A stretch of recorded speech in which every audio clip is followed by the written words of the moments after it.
He did not try to be liked. In fact, he seemed to consider it a distraction. Ernest J. King entered the Second World War, already carrying a reputation that made subordinates uneasy and peers cautious. He was blunt to the point of abrasion, impatient with excuses, and uninterested in softening his expectations. In a service that valued discipline and hierarchy, King added something sharper: intensity without apology. By the time the United States found itself thrust fully into global war in December of 1941, he stood near the very top of naval leadership, and within months he would become the central figure shaping how the Navy fought. The attack on Pearl Harbor did not simply damage ships. It exposed vulnerability at the highest levels of planning and coordination. King's response was not emotional in public, but it was immediate in policy. He pushed for offensive action even while the Navy reeled from loss. He believed that defensive posture invited further defeat. To him, war demanded initiative, not symbolic gestures, but sustained, calculated pressure across multiple theaters. King assumed dual roles that concentrated enormous authority in his hands. As Commander-in-Chief of the United States Fleet and later as Chief of Naval Operations, he controlled both operational direction and long-term planning. That concentration of power made him indispensable and controversial at the same time. Decisions flowed from his office that affected every fleet movement, every convoy route, every allocation of ships between the Atlantic and Pacific. He was relentless in prioritizing the Pacific, while political and Allied pressure emphasized Europe first. King ensured that the Pacific would not be neglected. He understood that naval power was decisive there. Carriers, submarines, and amphibious forces would shape the outcome. Even when resources were limited, he fought to maintain pressure against Japan, refusing to allow the theater to become secondary in practice, even if it was secondary in stated grand strategy. His relationships with Allied commanders were complicated. King distrusted British naval assumptions, particularly early in the war. He resisted what he perceived as overcautious convoy doctrines in the Atlantic, and advocated aggressive anti-submarine measures when German U-boats ravaged American coastal shipping. His bluntness sometimes strained cooperation, but it also forced adaptation. Under his leadership, the Navy accelerated convoy implementation. It expanded escort production and intensified submarine warfare in the Pacific. Submarine strategy became one of his most consequential legacies. He backed unrestricted submarine warfare against Japan, a campaign that would gradually choke Japanese logistics and industry. At a time when the outcome of carrier battles dominated headlines, King recognized that submarines, quietly and persistently, could dismantle an empire's lifelines. Within the Navy itself, he demanded performance without sentiment. Officers who failed were relieved quickly. Complaints found little sympathy. King's demeanor, sharp, direct, often cold, earned him a reputation that circulated widely among sailors and officers alike. Stories of his temper and uncompromising standards fed the perception that he was difficult, even harsh. The label "most hated man in the Navy" grew from that culture of severity. But effectiveness and affection are not the same metric. Under King's tenure, the United States Navy expanded at unprecedented speed. Shipyards operated continuously. New carrier groups formed. Amphibious doctrine matured. Coordination between naval aviation, surface fleets, and Marine Corps operations became increasingly integrated. By the later years of the war, the Navy had transformed from a wounded force into a machine capable of projecting power across the Pacific with overwhelming scale. King's strategic fingerprints are visible in every major naval campaign of the war, from the early defensive carrier battles to the island-hopping offensives, from Atlantic convoy stabilization to the submarine blockade tightening around Japan. And his influence shaped allocation, tempo, and persistence. He was not a battlefield commander in the romantic sense. He was an architect of structure. His critics point to his inflexibility, his abrasive manner, his resistance to compromise. His defenders point to his clarity of purpose, his insistence on accountability, and his refusal to allow caution to calcify into stagnation. The complete history of Admiral King is not a simple morality tale. It is a study in leadership under existential threat, in how centralized authority can accelerate decision-making, in how personal severity can coexist with institutional growth, in how effectiveness sometimes demands friction. King did not cultivate popularity. He cultivated results. When the war ended, the Navy he had helped shape bore little resemblance to the force that absorbed the shock of Pearl Harbor. It was larger, more coordinated, more technologically advanced, and more globally integrated. Whether loved or disliked, King's imprint on that transformation was unmistakable. This is the complete history of Admiral King, the most hated man in the Navy, a commander whose severity matched the scale of the war, whose decisions reshaped fleets and theaters, and whose legacy rests less in sentiment than in outcome. Before you move forward, pause for a moment. Notice your surroundings. Is there stillness around you, or the quiet movement of everyday life continuing beyond your focus? Has the light shifted since you began reading? Just let yourself register it. King believed war left little room for comfort. As he let this story unfold with that understanding, at whatever pace your moment allows. Chapter 1. The Man Nobody Wanted. The 17th of December, 1941. Washington, District of Columbia. Secretary of the Navy. Frank Knox sits alone in his office on Constitution Avenue, reviewing a personnel file in the dim afternoon light. Outside, the Capitol struggles to maintain its Christmas preparations while absorbing the shock of Pearl Harbor, now 10 days past. The file before Knox contains the service record of Rear Admiral Ernest Joseph King, currently commanding the Atlantic Fleet. It makes for uncomfortable reading. 44 years of naval service, an unbroken record of professional excellence, and a reputation for being utterly impossible to work with.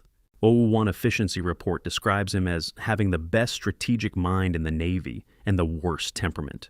Another notes that he is the most even-tempered officer in the service because he is always in a rage. Knox has been ordered by President Roosevelt to find a new commander-in-chief of the United States Fleet. The previous holder of that position, Admiral Husband Kimmel, was relieved 8 days ago for the disaster at Pearl Harbor. Knox needs someone who can rebuild a shattered Navy while fighting a two-ocean war the country is unprepared to wage. Ernest Joseph King was born in Lorain, Ohio in 1878, the son of a Scottish immigrant railroad foreman. He worked his way through the Naval Academy at Annapolis, graduating fourth in his class in 1901. His classmates remembered him as brilliant, competitive, and friendless. The pattern would hold for the next 4 decades.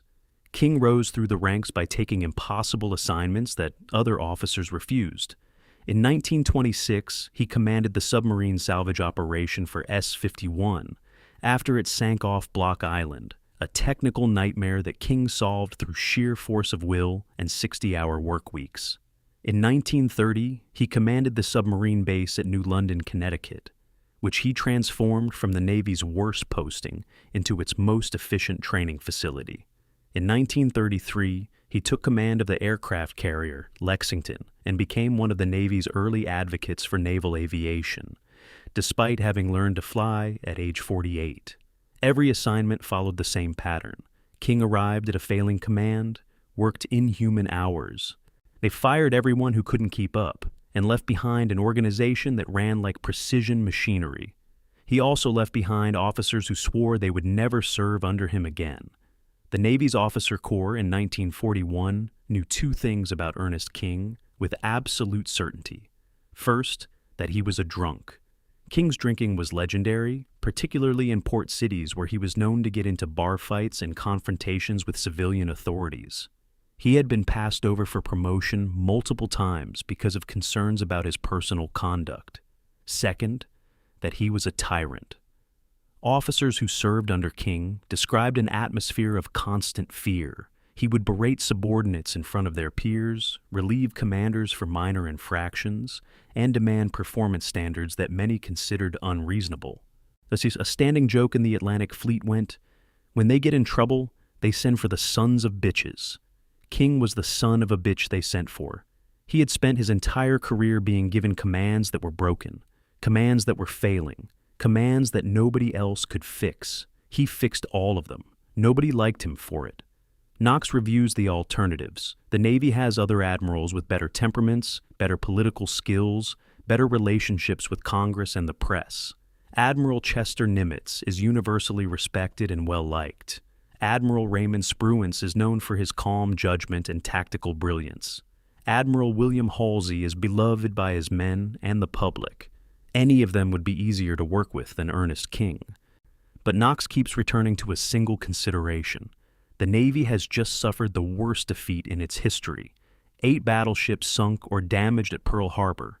2,403 men dead. The Pacific Fleet effectively destroyed as a fighting force. The Japanese are advancing across the Pacific and Southeast Asia with almost no opposition. The Atlantic is thick with German U-boats sinking merchant ships faster than they can be replaced. This is not a moment for someone easy to work with. This is a moment for someone who can rebuild a military service while it's fighting for survival. Someone who can make impossible decisions and live with the consequences. Someone who has spent his entire career taking broken things and making them work. On the 20th of December, 1941, Knox meets with King and offers him command of the United States Fleet. The position carries the title Commander-in-Chief United States Fleet, abbreviated COMINCH. King will report directly to the President and will command all naval forces in both the Atlantic and Pacific theaters. It is the most powerful naval command in American history. King accepts immediately. According to his later memoir, he told Knox, "I know that I'm a son of a bitch, but in war, you need sons of bitches." Whether King actually said these words or crafted them later for effect is uncertain. What is certain is that both men understood what was being offered and accepted. The Navy needed someone who could be ruthless with his own service as he would be with the enemy. Someone who would fire admirals, sink careers, ignore political considerations, and demand results regardless of cost. Someone willing to be hated if hatred produced victory. King took command on the 30th of December, 1941. He was 63 years old, an age when most flag officers are preparing for retirement. Instead, he was assuming command of a Navy that had just lost a third of its battle line and faced enemies on 2 oceans. His first fleet-wide directive was characteristically blunt. All commands were to submit detailed readiness reports. All officers unable to meet combat standards would be relieved. All operations would prioritize offensive action over defensive consolidation. The Navy would rebuild itself while simultaneously going on the attack. Reaction among the officer corps was mixed. Some saw King as the leader the moment demanded. Others saw him as a disaster waiting to happen. A man whose abrasive personality would alienate allies and fracture the fleet at the moment it needed unity. Both assessments would prove at least partially correct. The appointment revealed something essential about how democracies fight wars. In peacetime, militaries value officers who can manage budgets, maintain congressional relationships, and avoid controversy. In wartime, they need officers who can win. These are often not the same people. Ernest King had spent 40 years being exactly the officer the peacetime Navy didn't want. Difficult, uncompromising, more concerned with effectiveness than popularity. Now, suddenly those qualities made him indispensable. The very traits that had limited his career in peace made him essential in war. He had been shaped by decades of professional frustration into exactly the instrument the moment required. Whether that instrument would cut through the Navy's problems or simply cut the Navy itself remained to be seen. King spent his first night in command alone in his new office, reading damage reports from Pearl Harbor. The losses were worse than the public knew. Beyond the battleships, the attack had destroyed or damaged cruisers, destroyers, auxiliaries. The Pacific Fleet's fuel storage had nearly been hit, which would have made Pearl Harbor unusable as a base. The Japanese had, through luck or planning, left the dry docks intact. King noted all of it. He understood that his first task was not dramatic or heroic. It was administrative. He needed to rebuild the Navy's command structure, its training pipeline, its logistics system. He needed to do this while fighting a war on 2 oceans with insufficient forces, and he needed to do it while working with allies he didn't fully trust, particularly the British, whom he viewed as trying to manipulate American power for their own imperial interests. King believed deeply that the war in the Pacific was America's to win or lose, and that European powers, particularly Britain, would try to subordinate American strategy to their own aims. This conviction would shape every decision he made. Admiral Raymond Spruance, who would become one of King's few close associates, later observed that King was the best naval officer he ever knew and the meanest. The two qualities were inseparable. King's effectiveness came directly from his willingness to be hated. He could make decisions other officers couldn't make because he didn't care about being liked. He could relieve admirals because he felt no loyalty to old friends. He could demand the impossible because he was already demanding it of himself. The cost of this approach was that King lived in a state of constant emotional isolation. He had no real friends, a failed marriage, estranged children, and a drinking problem that he controlled through sheer willpower but never conquered. He was the loneliest man in the Navy, and he had just been given the loneliest job in the Navy. Whether he could sustain himself through the years ahead, whether his method would hold under the pressure of global war, whether he would destroy himself in the process of saving his service. These questions had no answers yet. They would be answered in the battles to come, in the decisions he would make, in the men who would die because of those decisions, and in the victory or defeat that would ultimately justify or condemn everything he was about to do. Chapter 2. The Slaughter off the Atlantic Coast, the 28th of February, 1942. 23 miles off the New Jersey coast, 11:47 in the evening. Lieutenant Commander Hamilton Howe stands on the bridge of the destroyer USS Roper, scanning the dark horizon through binoculars. For the fourth time tonight, the eastern sky glows orange. Another ship is burning, the tanker HRP Razor. 78,000 barrels of fuel oil spreading across the Atlantic in a wall of flame visible from shore. German submarine U-578 fired the torpedo 18 minutes ago. The burning tanker is close enough that families in New Jersey beach towns are gathering on the sand to watch American merchant sailors die within sight of their homes. Howe has been at sea for 6 consecutive days, chasing U-boat contacts that vanish before he can attack, escorting convoys that don't exist because the Navy still refuses to implement a convoy system, racing to assist ships already sinking. His crew is exhausted, his ship needs maintenance, and the killing continues without pause, night after night, all along the American coast, from Maine to Florida. The Germans call this Operation Paukenschlag, Operation Drumbeat. American submariners will call it the Second Pearl Harbor. The architect of this disaster is, ironically, the man sent to prevent it. Admiral Ernest King assumed command of the United States fleet on the 30th of December, 1941, with full authority over Atlantic naval operations.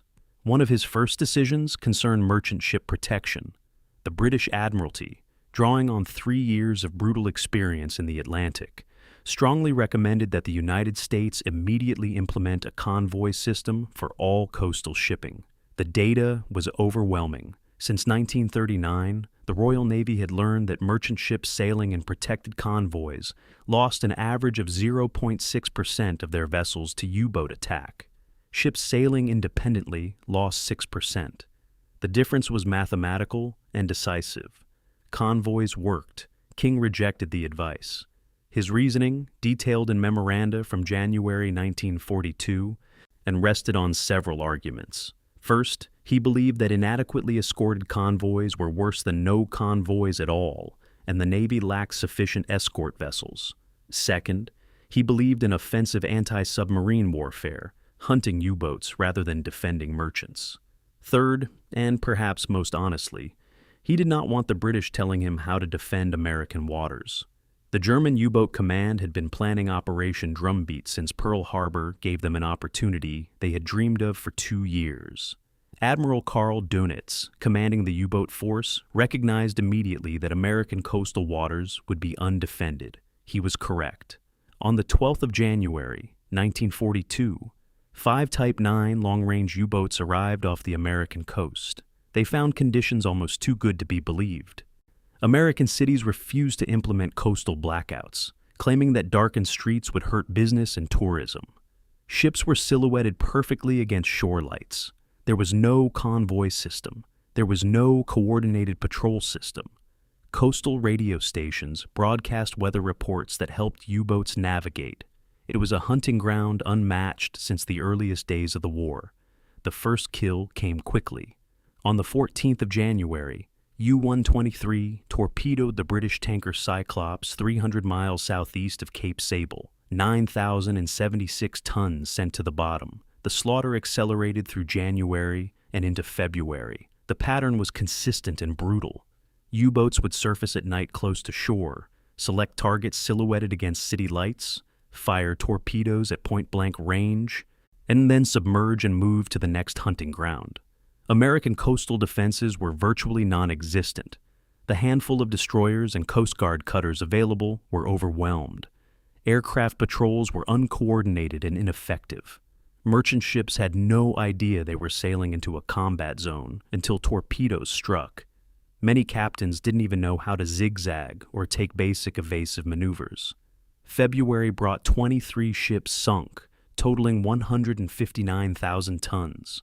March was worse, 48 ships, 257,000 tons. Bodies began washing ashore on North and South Carolina beaches. Oil slicks stretched for miles, coating seabirds and fishing boats. Merchant mariners faced casualty rates exceeding 1 in 4, higher than any branch of the American military would suffer in the entire war. And many survivors refused to return to sea. Those who did sail again often faced multiple sinkings.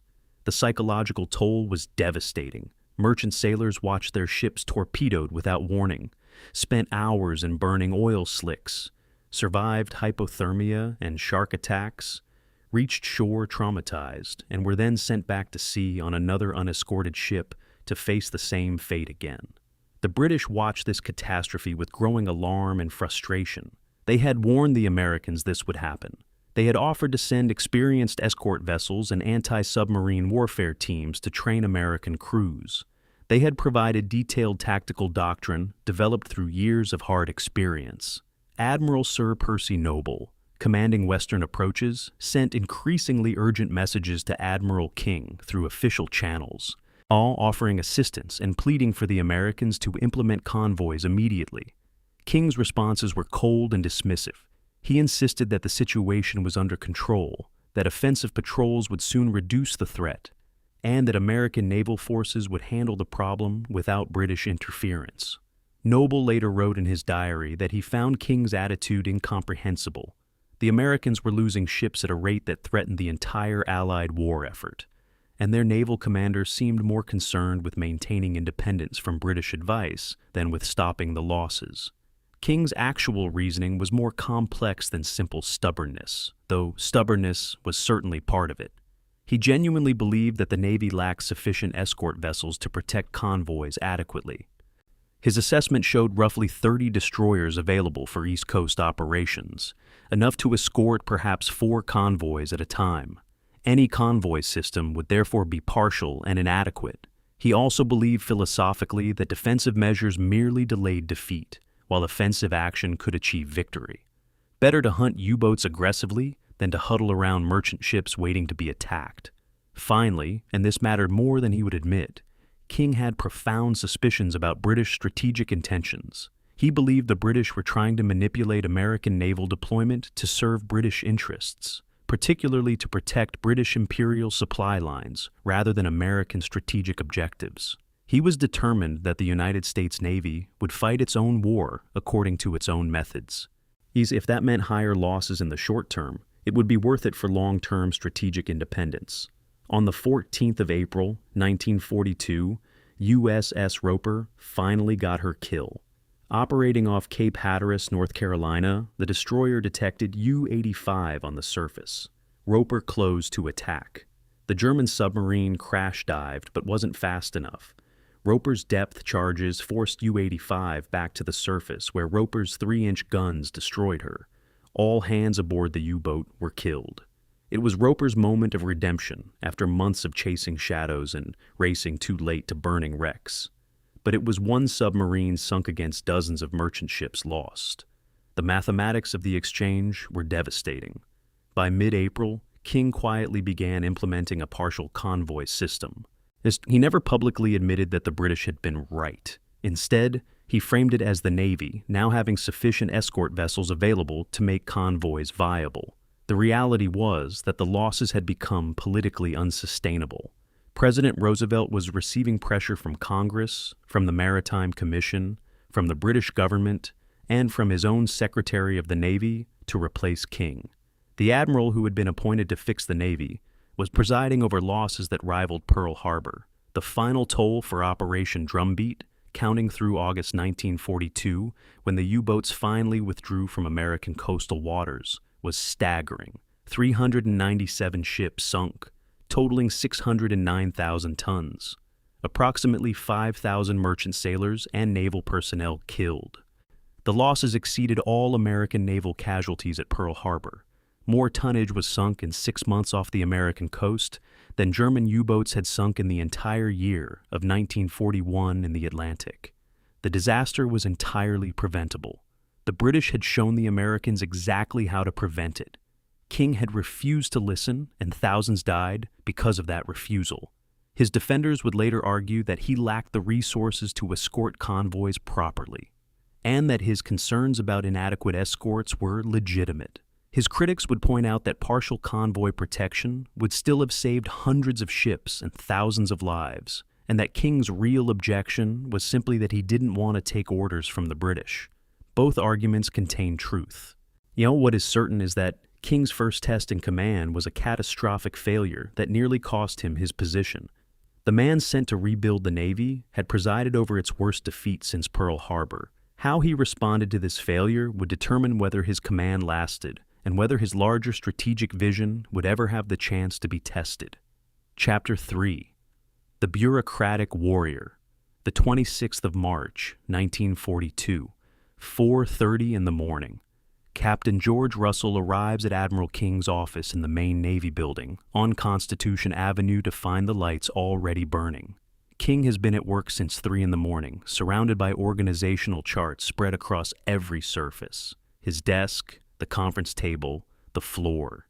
In the 2 months since assuming command, King has effectively dismantled and rebuilt the entire command structure of the United States Navy. He has consolidated the positions of Commander-in-Chief United States Fleet and Chief of Naval Operations into a single office that he now holds, making himself the most powerful naval officer in American history. He has reorganized the Navy's staff system, created new operational commands, rewritten doctrine for every type of naval warfare, and fired or reassigned dozens of flag officers. Later today, King will chair 16 separate meetings, covering everything from shipbuilding priorities to personnel policy to advanced weapons development. None of this generates headlines. None of it is dramatic or heroic. All of it is transforming how the Navy fights and will ultimately determine whether the war is won or lost.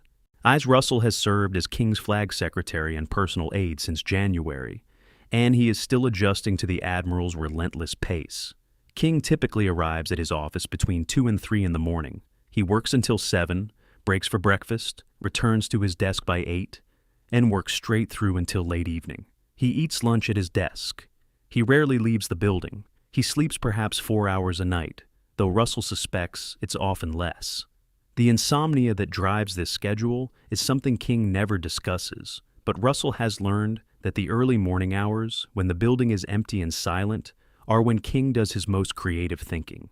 Problems left on his desk at close of business are often solved by dawn, solutions sketched out in King's precise handwriting on yellow legal pads.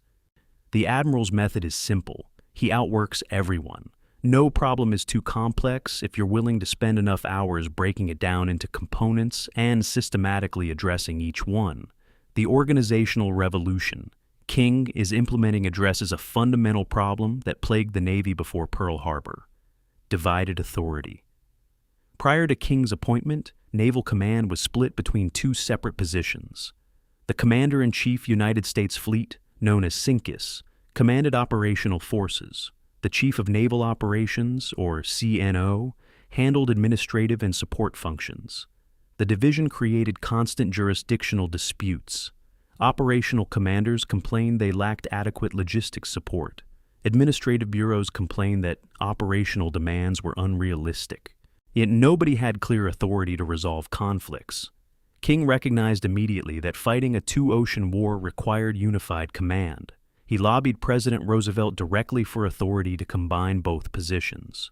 Roosevelt, convinced by King's logic and impressed by his willingness to take total responsibility for both operations and administration, issued an executive order on the 12th of March, 1942. Ernest King became both COMINCH and CNO, the first officer ever to hold both positions simultaneously. He now controlled everything the Navy did, both in combat zones and in home waters, both fleet operations and shore establishments. It made him, in effect, the Navy's supreme dictator. King used this authority to transform the Navy's internal structure. He created a new staff organization based on functional areas rather than traditional divisions. Operations, logistics, intelligence, and planning each became separate directorates reporting directly to him. He eliminated layers of bureaucracy that slowed decision-making. He fired officers who couldn't adapt to the new pace and promoted younger men who showed initiative and competence regardless of seniority.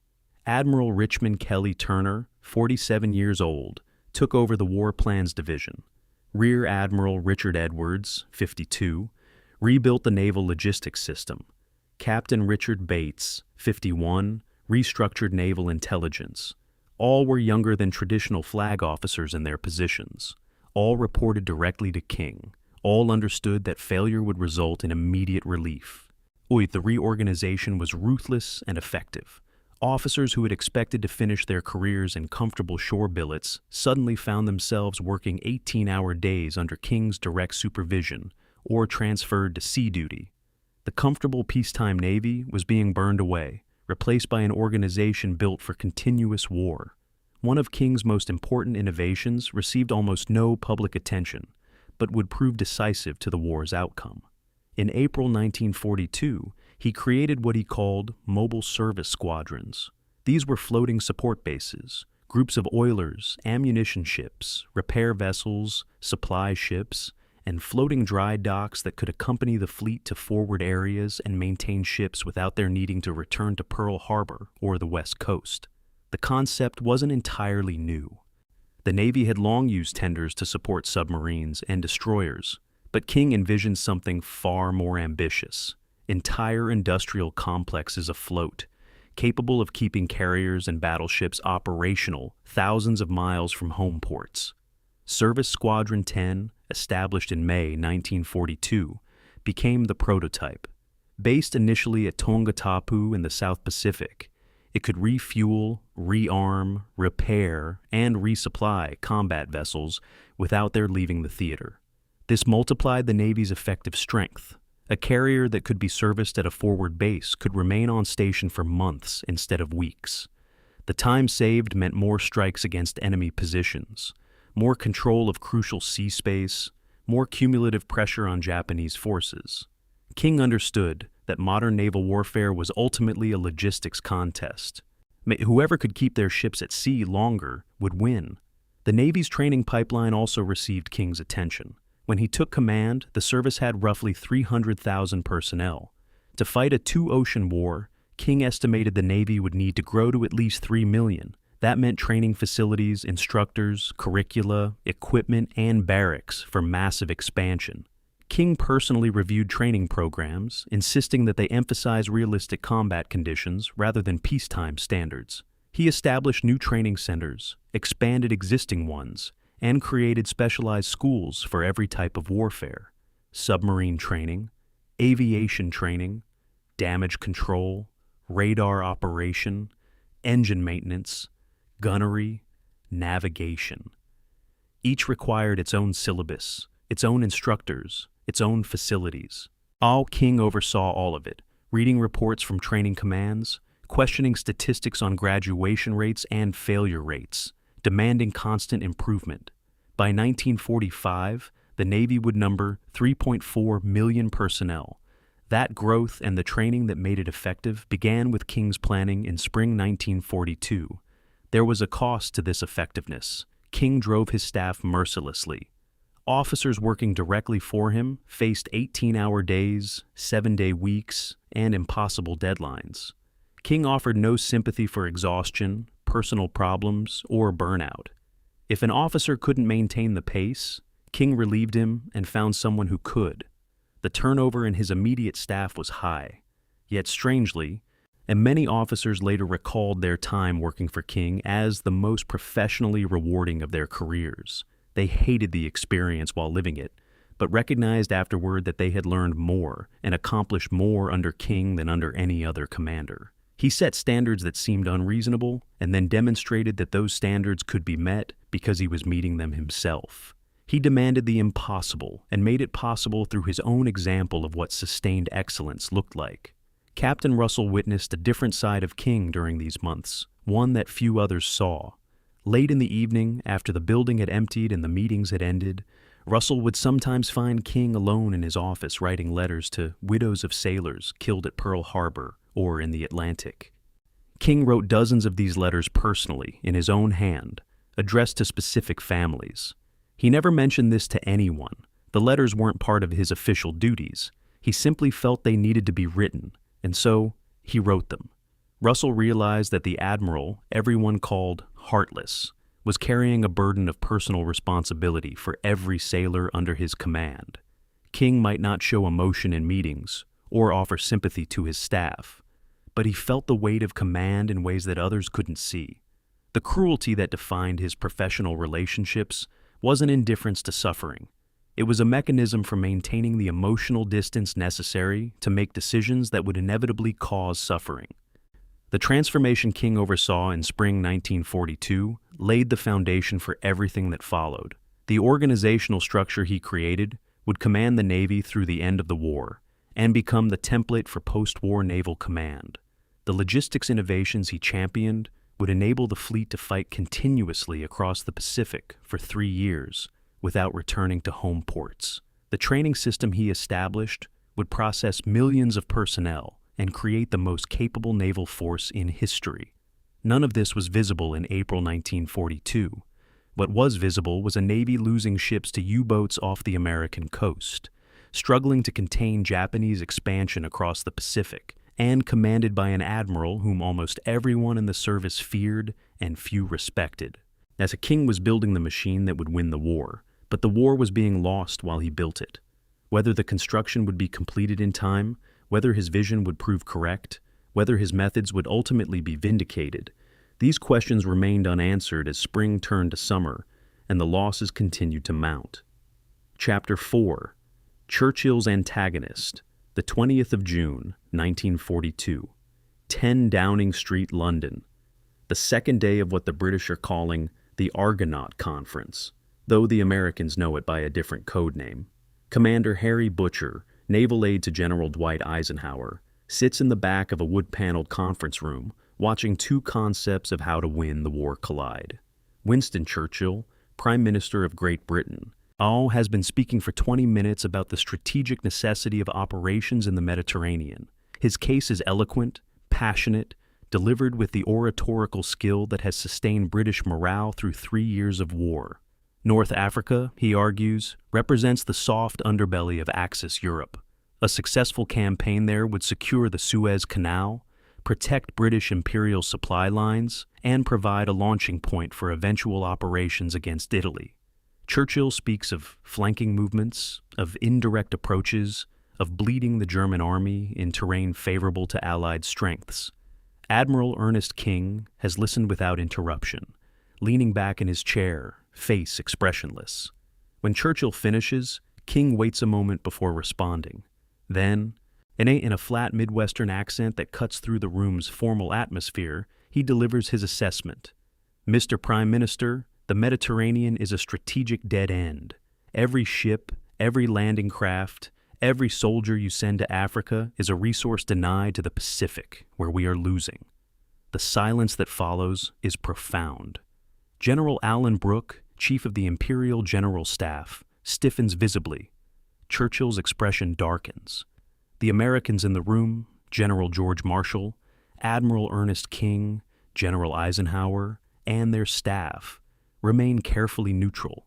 What Butcher is witnessing is the central strategic tension of the Allied war effort, crystallizing into open conflict. The British and Americans are allies bound by common cause and genuine affection between their peoples. They are also competing empires with fundamentally different strategic interests and deeply divergent concepts of how to prosecute the war.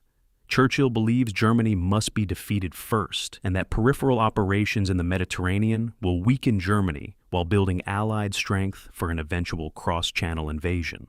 King believes the Pacific theater is collapsing, that every day of delay allows Japan to consolidate control of Southeast Asia and the Southwest Pacific, and that British strategic thinking is shaped primarily by desire to protect imperial possessions rather than to win the war efficiently.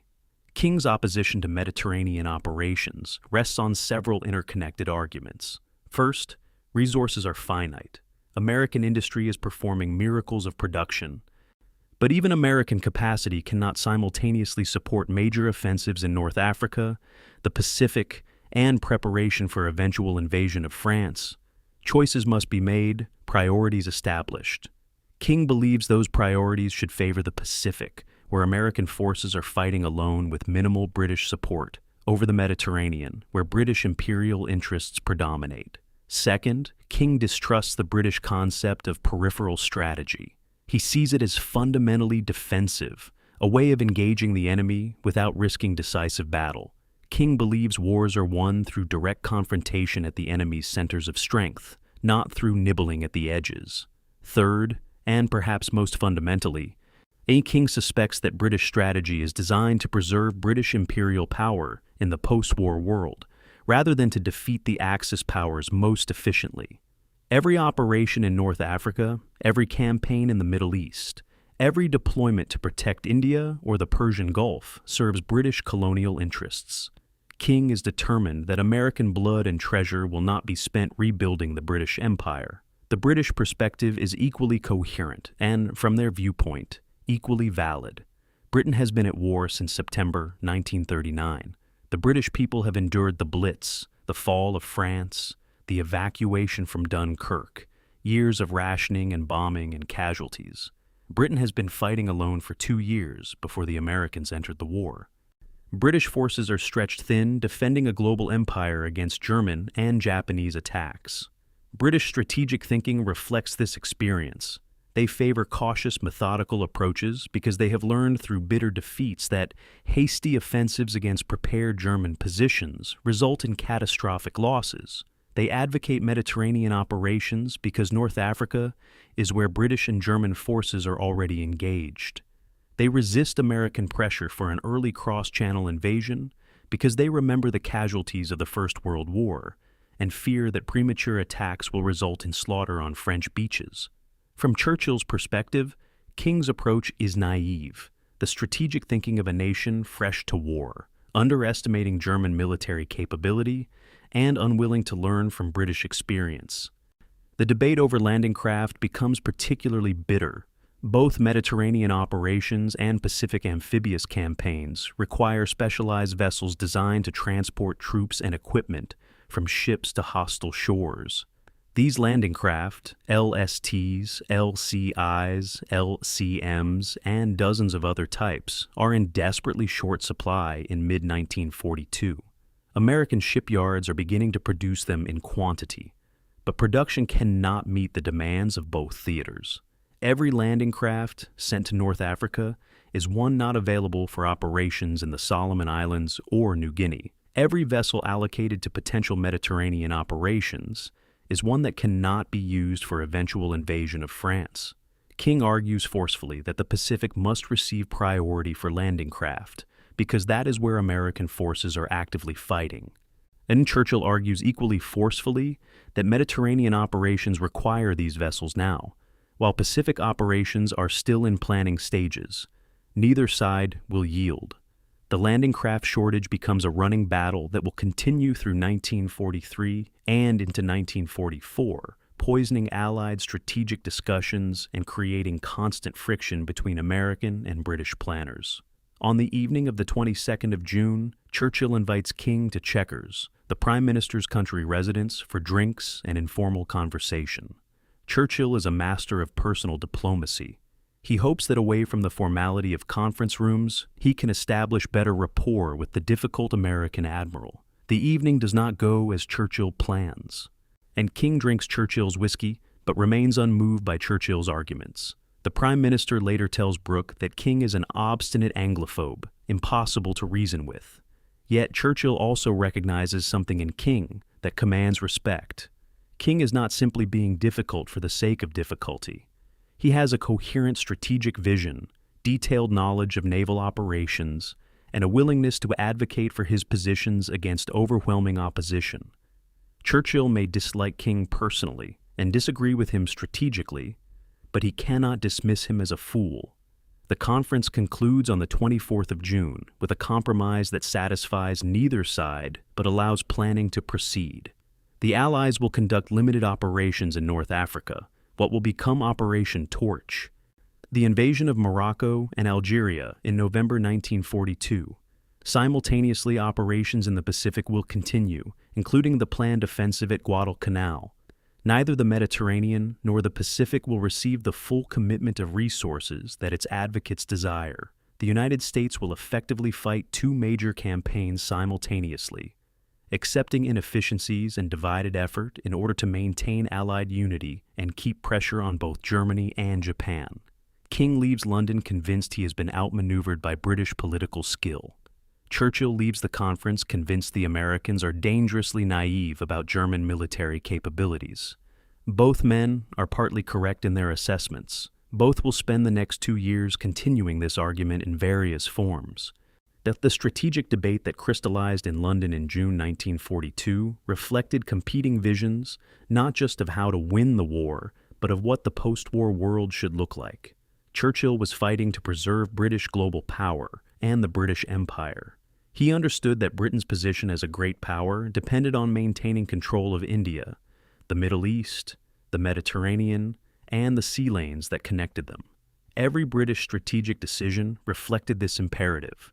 King was fighting to establish American strategic independence and American dominance in the Pacific. He understood that the post-war world would be shaped by who controlled which territories at the moment of victory. If the British dominated Mediterranean strategy, they would control the post-war Mediterranean. If the Americans liberated the Pacific alone, they would control the post-war Pacific. This was not cynical power politics. Both men genuinely believed their strategic approaches would lead to faster victory and fewer casualties. But it was also undeniably about imperial competition between a declining empire and a rising one. What makes the King-Churchill relationship particularly complex is that beneath their strategic disagreements lay substantial areas of agreement. Both men believed in aggressive action rather than passive defense.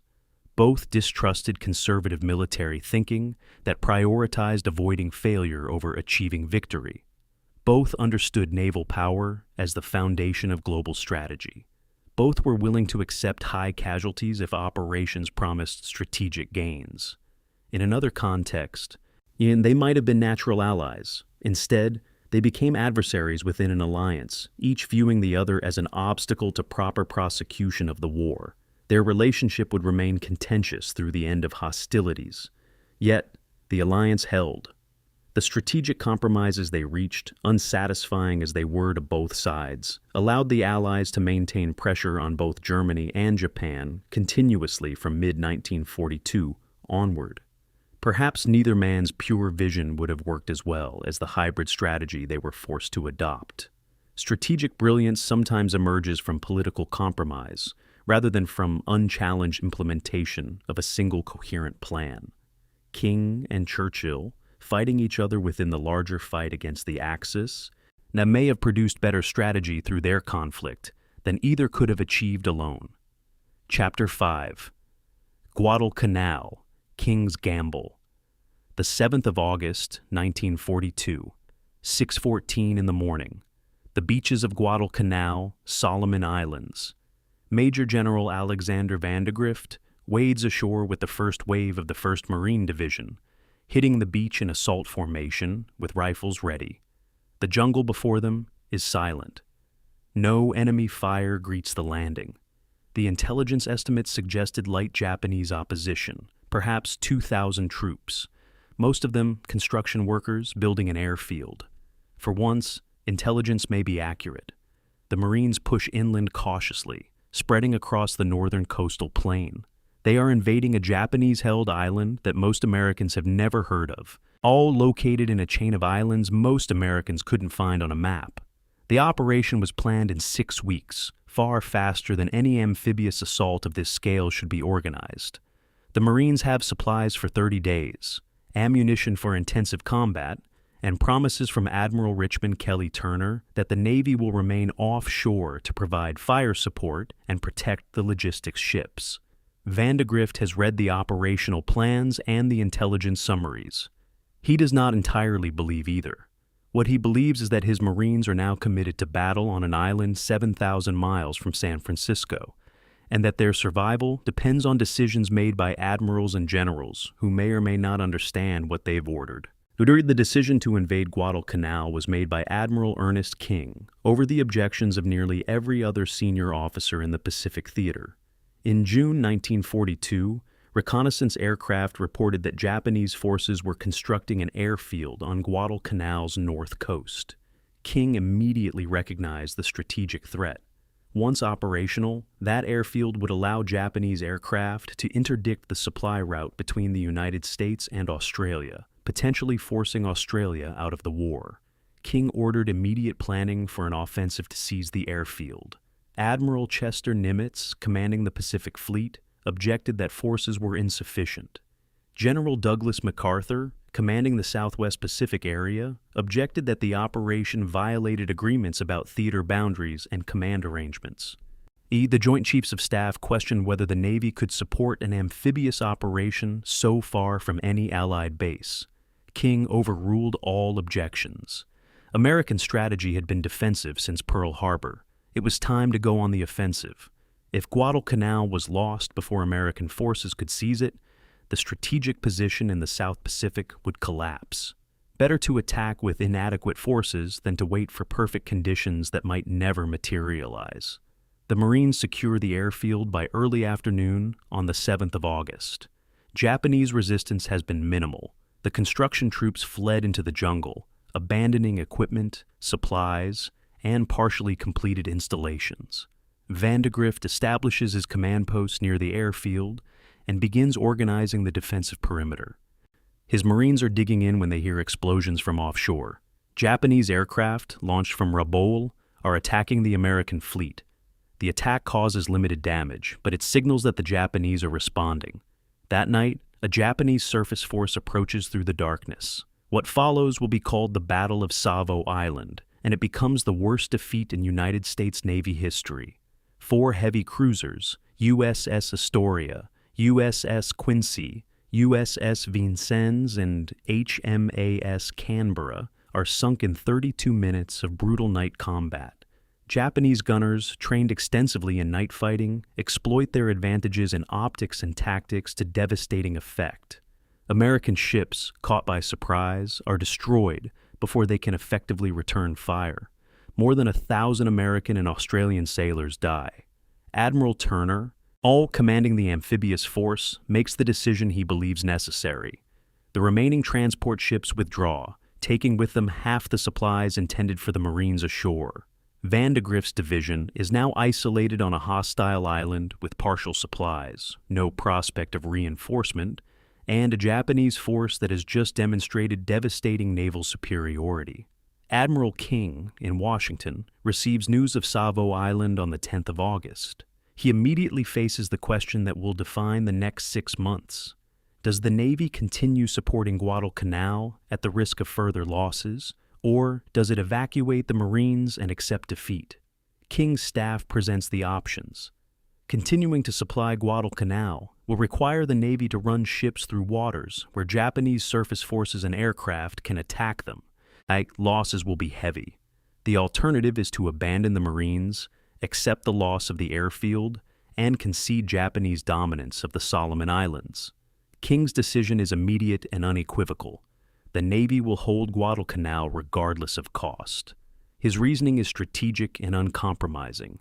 If American forces withdraw from the first offensive operation of the war, Japanese morale will soar and American credibility will collapse. Every ally, every neutral nation, every enemy will conclude that the United States lacks the will to fight. More concretely, abandoning Guadalcanal means the Japanese complete the airfield and use it to attack Allied supply lines. King tells Nimitz that he understands the Navy will lose ships. He accepts those losses. The Marines stay. What follows is 6 months of the most brutal fighting of the Pacific War. On the ground, Vandegrift's Marines face repeated Japanese assaults. Japanese reinforcements arrive by destroyer in high-speed night runs down the channel the Marines call the Slot. These Tokyo Express runs deliver troops and supplies to Japanese forces, evacuate wounded, and attempt to build up strength for major offensives to retake the airfield. American forces, reinforced gradually, hold a shrinking defensive perimeter. Disease ravages both sides. Malaria, dysentery, tropical ulcers, and fungal infections disable more men than combat. Food is scarce. Both American and Japanese forces exist on partial rations. The Japanese situation is worse. Many of their troops are starving, but they continue attacking, launching increasingly desperate assaults against American positions. At sea, the naval war becomes a series of desperate battles unlike anything in naval history. The Battle of the Eastern Solomons on the 24th of August, the Battle of Cape Esperance on the 11th and 12th of October, the Battle of the Santa Cruz Islands on the 26th of October, the Naval Battle of Guadalcanal on the 12th through 15th of November. Each engagement follows a similar pattern. Japanese and American surface forces clash in darkness or at dawn. Ships maneuver at close range. Gunfire, torpedoes, and aircraft determine outcomes. The Americans lose 2 fleet carriers, 8 cruisers, and 14 destroyers.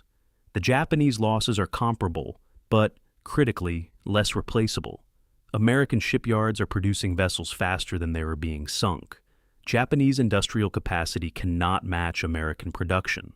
In each exchange, even when tactically indecisive, strategically favors the Americans because American losses can be replaced and Japanese losses cannot. By early February 1943, the Japanese make the decision to evacuate Guadalcanal. They cannot sustain their forces on the island. American control of the airfield, now named Henderson Field, after a Marine pilot killed at Midway, means that Japanese supply ships can only approach at night and face constant air attack. Japanese troops are starving. Disease and combat have reduced effective strength to the point where further offensive operations are impossible.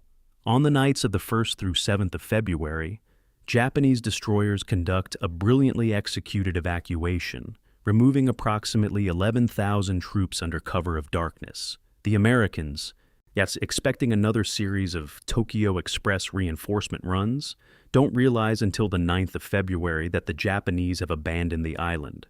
Guadalcanal is an American victory. The cost has been staggering: 7,100 American dead, including 4,900 naval personnel. 29 American ships sunk. The Japanese lost approximately 31,000 dead, 38 ships sunk, and irreplaceable naval aviation strength. More importantly, they have lost the strategic initiative. For the first time since Pearl Harbor, Japanese forces have been forced to retreat. Admiral King's gamble at Guadalcanal vindicated his strategic judgment and nearly destroyed the Pacific Fleet in the process. He committed forces to an operation with perhaps a 40% chance of success, because even failure would force Japan to expend resources defending their perimeter. This calculation, which he never admitted publicly until after the war, reveals the essential coldness of his strategic thinking. He was willing to accept the defeat and potential annihilation of the 1st Marine Division if it served larger strategic purposes. That the operation succeeded doesn't erase the fact that King authorized it knowing success was uncertain and costs would be enormous. His defenders point out that aggressive action was necessary to seize the initiative from Japan. His critics note that better planning and adequate resources might have achieved the same results with fewer casualties. Both arguments are valid. What is undeniable is that Guadalcanal transformed the Pacific War from Japanese offense and American defense to continuous American offensive operations. Every subsequent American advance built on the precedent set at Guadalcanal. King had proven that American forces could seize and hold territory against determined Japanese opposition. The question now was whether the Navy could sustain offensive operations across the vast distances of the Pacific, whether American industrial capacity could replace losses fast enough to maintain momentum, and whether the casualties required for each successive operation would remain politically sustainable. Guadalcanal had answered some questions and raised others. The campaign demonstrated that the war could be won. It did not demonstrate that the price of winning would be acceptable. Now, Chapter 6. The Admiral Who Drank Alone. The 24th of December, 1942. Evening. Admiral King's quarters at the Naval Observatory in Washington, District of Columbia. Ernest King sits alone in his study, a glass of bourbon on the desk beside him, writing the annual Christmas letter to his 7 children scattered across the country. His wife, Annie, lives separately in a house several miles away. Their marriage exists in name only, maintained for the sake of King's career and social convention. Divorce would have ended his naval service decades ago, so they have lived as strangers sharing a surname for the better part of 20 years. King has had affairs. Everyone in the Navy knows this. Annie has her own life. Their children grew up with a father who was always absent, always working, always unreachable. In the next room, a Christmas party for senior naval officers is underway. King was invited. He declined. He has spent the last hour reviewing casualty reports from the naval battle of Guadalcanal. 612 sailors died yesterday in a surface action off Tassafaranga. Each name represents someone's son, someone's husband, someone's father. King takes another drink. He knows what they say about him throughout the Navy, that he drinks, that he is cruel, that nobody likes him. All of it is true. Ernest King married Maddie Annie Dutton in 1905, shortly after graduating from the Naval Academy. By all accounts, the early years were happy enough. They had 7 children between 1906 and 1919, but King's career demanded constant moves, long deployments, extended absences. Yet his personality made home life difficult. Officers who knew the family noted that King's children were afraid of him, that he applied the same harsh standards at home that he applied professionally. By the 1920s, the marriage had effectively failed. King had multiple affairs, most notably with a woman named Maddie Bessemer King, no relation to Annie. The relationship with Bessemer King lasted for years. Annie knew. She chose to maintain the appearance of marriage rather than face the social and financial consequences of divorce. They lived separately when possible, appeared together when necessary for official functions, and otherwise occupied separate lives. King's children learned early that their father was not a source of comfort or affection. He was a distant authority figure to be feared and obeyed. The drinking followed a consistent pattern that King's staff learned to recognize and avoid. During the day, King was completely sober. He never drank before his work was finished. He never drank in meetings or official functions. He never allowed alcohol to affect his judgment or performance. But in the evening, after 18-hour workdays, after the last meeting concluded and the building emptied, King would drink alone in his quarters, usually bourbon, sometimes scotch. He drank methodically, quietly, never becoming visibly intoxicated, but consuming enough to matter. Staff officers learned not to disturb him after 8 in the evening unless the matter was genuinely urgent. King in the evening was more irritable, more likely to explode at minor provocations, less able to moderate his legendary temper. One aide later recalled that Admiral King fought the war sober and fought his demons drunk. The division was absolute. King's professional effectiveness never wavered. His personal destruction proceeded parallel to his professional success.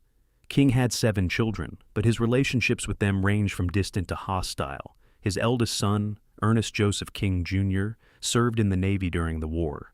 King refused to give him any preferential treatment, any easier assignments, any acknowledgement of their relationship in official contexts.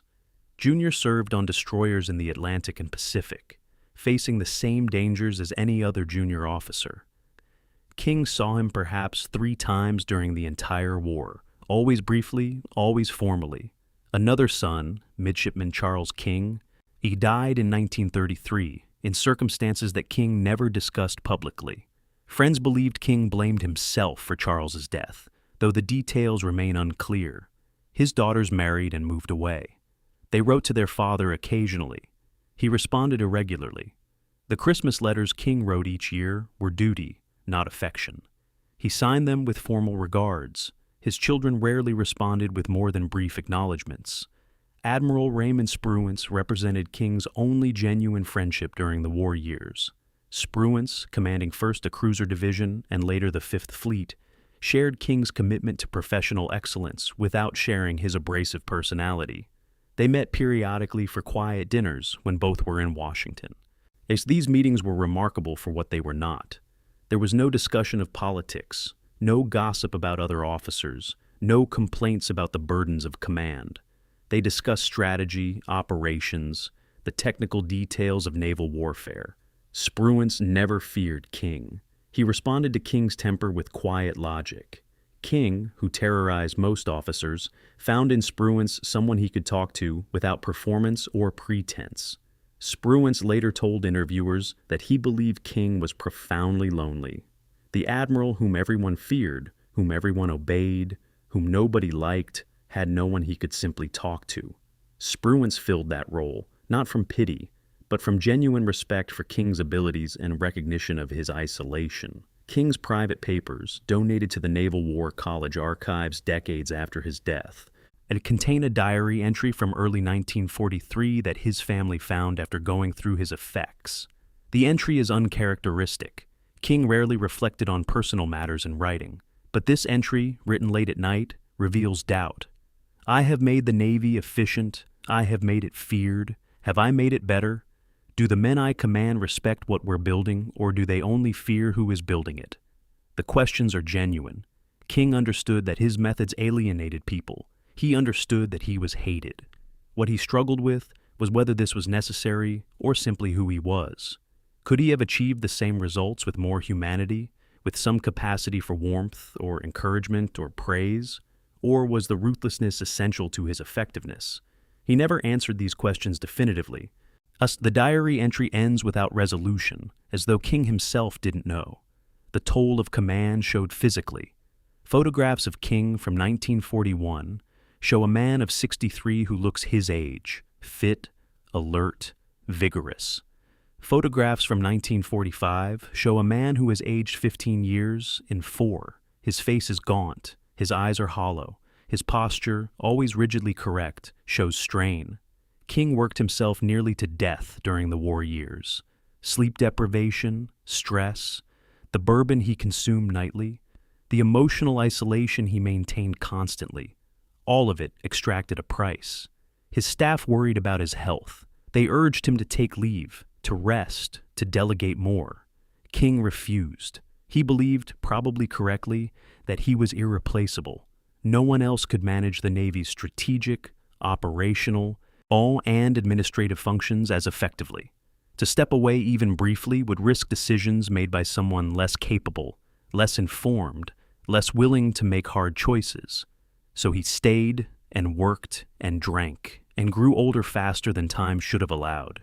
King's reading habits offered one window into his interior life. His personal library contained over 400 books on naval warfare, strategy, history, and biography. He read voraciously, particularly in the early morning hours when insomnia kept him from sleep. He read Greek and Roman military history. He read about Napoleon's campaigns, Nelson's battles, the American Civil War at sea. He read biographies of leaders who had faced impossible circumstances and either succeeded or failed. And he was particularly interested in leaders who had been personally difficult, men like Admiral John Fisher of the Royal Navy, brilliant and impossible, or General George McClellan, talented and ultimately unsuccessful. King was searching perhaps for patterns in how difficult men succeeded or failed. He was trying to understand whether his own personality would ultimately serve or betray his mission. The books offered no clear answers. History provides examples of difficult leaders who succeeded through their difficulty and difficult leaders who failed because of it. King read them all and remained uncertain which category he would ultimately occupy. Admiral King relieved 52 senior officers during the war for incompetence or failure to meet standards. This number exceeds the relief rate of any other theater commander. And some of these officers deserved relief by any standard. They had failed in combat, demonstrated poor judgment, or proven incapable of handling their responsibilities. Others were relieved for reasons that seemed arbitrary or excessively harsh. An admiral who lost a single ship might find his career ended. A captain whose performance was adequate but not exceptional might be transferred to a shore billet and never command again. King's standard was perfection, and perfection is impossible. He knew this, yet demanded it anyway. The effect was that officers serving under King lived in constant fear. They knew that one mistake, one failure, one moment of ordinary human error might end their careers. This created an atmosphere of exceptional performance driven by terror. It also created bitterness, resentment, and a navy full of officers who respected King's results and hated his methods. The bargain King made with himself, never explicitly stated but evident in his choices, was this: he would sacrifice every human relationship, every possibility of affection or friendship or peace, in service of winning the war. He would be the man nobody wanted because being that man was what the moment required. He would drink alone because drinking alone was how he managed the stress of decisions that killed thousands. He would die friendless and unloved because friendship and love were incompatible with the ruthlessness necessary to command in total war. Whether this bargain was necessary, whether another man with a different temperament might have achieved similar results without the cruelty, and whether King's methods were the only path to victory or simply the path he chose, these are questions that history cannot answer definitively. What history can document is that King made this choice, lived with its consequences, and never publicly expressed regret for what it cost him. Whether he felt regret privately, whether he died believing the trade was worth it, whether he found peace with his choices, these things died with him and remain unknowable. Chapter 7. Marshall versus King. The Battle for Resources. The 12th of May, 1943. The Pentagon, newly opened headquarters for the War Department. General George Catlett Marshall, Army Chief of Staff, sits across a conference table from Admiral Ernest King, reviewing production and deployment statistics. The numbers on the table represent months of industrial effort, millions of tons of shipping, hundreds of thousands of troops. At issue is how those resources will be allocated between theaters. King wants 30% of all American military resources for the Pacific. Marshall wants 85% for the European theater. The arithmetic is simple and impossible. American industrial production, miraculous though it is, cannot sustain major offensive operations simultaneously in North Africa, Italy, the Pacific Island chains, and preparation for invasion of France. Something must give. Priorities must be established. Compromises must be reached. What follows is not an argument. That would be unprofessional. Instead, it is a carefully structured bureaucratic war, fought with memoranda, production statistics, strategic analyses, and appeals to President Roosevelt. The conflict will continue for 2 years. The compromises it produces will determine where American forces fight, when they fight, and ultimately what the post-war world looks like. Marshall and King represent different services, different strategic traditions, and different visions of American power. Marshall is Army to his core. He believes that wars are won on land, that defeating Germany requires putting American armies into Europe, and that the Pacific, while important, is secondary to the decisive theater. He is also dealing with political realities. President Roosevelt has committed publicly to Germany First strategy. Churchill constantly presses for more American forces in Europe. The Soviet Union, bearing the vast majority of casualties inflicting on Germany, demands a second front in Western Europe to relieve pressure on the Eastern Front. Marshall must allocate resources in ways that maintain Allied unity, support coalition strategy, and prepare for the massive cross-channel invasion he believes will end the European War. King is Navy to his core. He believes that wars in the Pacific are won at sea, that Japan represents as great a threat to American interests as Germany, and that the Pacific theater is being starved of resources, while European operations that serve primarily British interests consume American strength. He views the Germany First policy as a strategic error imposed by British diplomatic skill rather than sound military judgment. More fundamentally, King believes that the post-war balance of power will be determined by who controls which territories when the war ends. If American forces do not secure the Pacific, if Asia falls under European colonial domination again, or under some new arrangement that excludes American influence, then the United States will have won the war but lost the peace. For King, securing American dominance in the Pacific is not secondary to defeating Germany.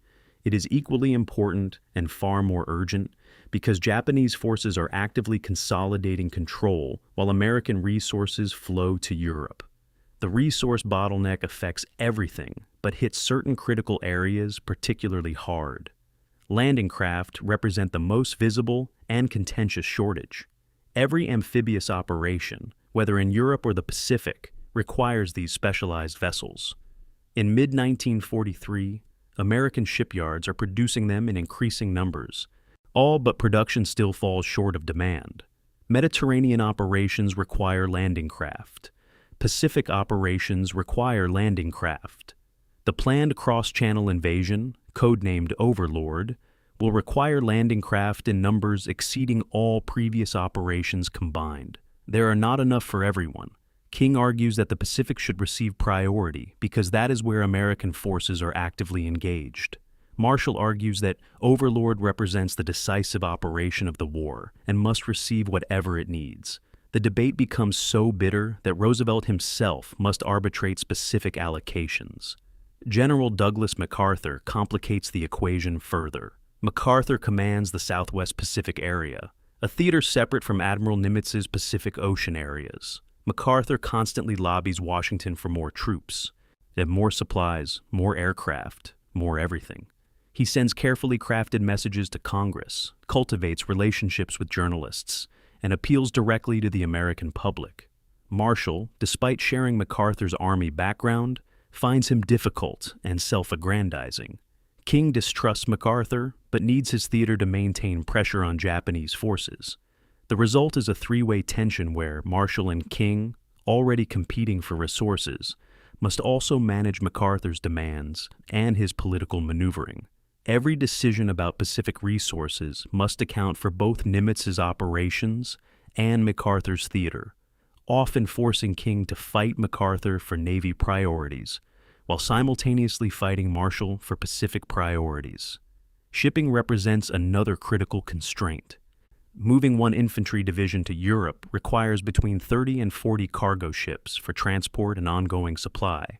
Every soldier sent overseas requires continuous supply of food, ammunition, fuel, spare parts, medical supplies.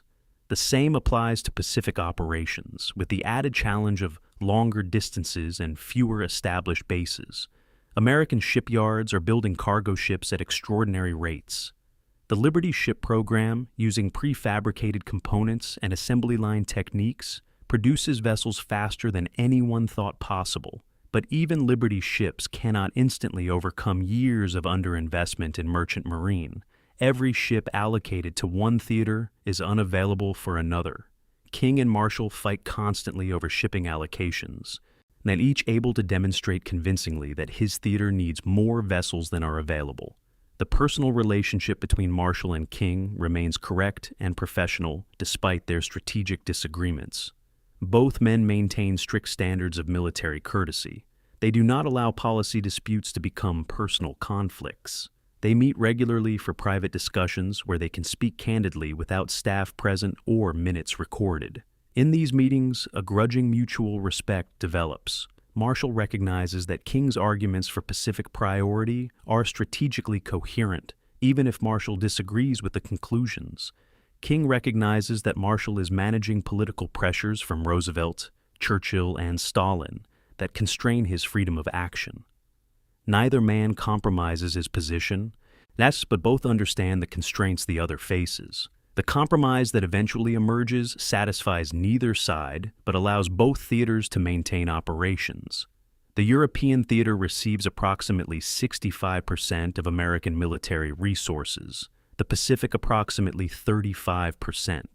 These percentages fluctuate month by month based on operational requirements, but the rough allocation holds through 1943 and into 1944. King achieves more for the Pacific than the official Germany First policy should allow, using bureaucratic skill and relentless pressure to secure resources. Marshall ensures sufficient forces for European operations while acknowledging Pacific needs. Both men achieve partial victories through partial defeats. Neither gets the decisive allocation he wants. Both prevent the other from securing dominant priority. The strategic consequence of this divided allocation is that the United States fights two major wars simultaneously, accepting inefficiencies that a unified strategy would avoid. Forces that might overwhelm Japan quickly must be shared with European operations. Forces that might achieve decisive victory in Europe more rapidly must be shared with Pacific operations. American industrial capacity makes this divided approach possible. No other nation could sustain major offensives on opposite sides of the world simultaneously. But it imposes costs. Operations take longer. Casualties mount higher. The war extends further into 1945 than either theater commander believes necessary. Whether a unified strategy concentrating overwhelming force in one theater first would have been more efficient remains debated. What is clear is that Marshall and King, through their competition, force both theaters to justify every resource request rigorously. Neither can simply assume priority. Both must prove that requested resources will produce results. The competition, frustrating as both men find it, may produce better outcomes than unchallenged dominance of either vision would have achieved. King's success in securing Pacific resources beyond what official policy allocates represents one of his most significant achievements. He does this through several methods. First, he ensures that Pacific operations produce visible results. Guadalcanal, costly though it was, we demonstrated that American forces could seize and hold Japanese territory. Each subsequent success, the taking of Tarawa, the invasion of Kwajalein, the neutralization of Truk, reinforces that Pacific operations are working and merit continued support. Second, King exploits the Navy's unique organizational position. Unlike Army forces, which Marshall controls directly, naval forces answer to King. He can shift ships between theaters, adjust deployments, and prioritize Pacific operations within naval assets without requiring Army approval. Third, King simply outlasts opposition. His stamina for bureaucratic combat is legendary. Officers who fight him on resource allocation eventually exhaust themselves. King never does. He will argue the same point in 100 meetings over 6 months until he either wins or his opponent concedes from sheer fatigue. By 1944, the resource balance begins shifting further toward the Pacific. As German defeats in Russia and Allied successes in Italy make German collapse foreseeable, more resources can be allocated to the Pacific without compromising European operations. King is ready. He has spent 2 years preparing logistic systems, establishing forward bases, building the fleet train that will support sustained operations. When resources become available, the Navy can absorb them immediately into ongoing operations. This readiness reflects King's administrative genius. He plans years ahead, building capabilities that won't be fully utilized until future operations require them. When the moment comes, then everything is ready. Marshall's focus necessarily remains on the immediate, planning overlord, supporting operations in Italy, managing coalition politics. King operates on longer timelines, building the machine that will crush Japan once Europe falls. The different approaches reflect different strategic requirements and different personalities. Marshall is solving political and military problems simultaneously. King is engineering a strategic campaign that will take years to complete. Both approaches are necessary. Neither alone would suffice. Together, though Marshall and King might not acknowledge it, they create a strategy that works. Chapter 8. The Great Atlantic Turkey. Shoot. The 23rd of May, 1943, 12:47 in the afternoon, 600 miles east of Newfoundland. Commander Walker Beale, piloting a TBF Avenger torpedo bomber from the escort carrier USS Bogue, climbs through turbulent air above a convoy of 42 merchant ships.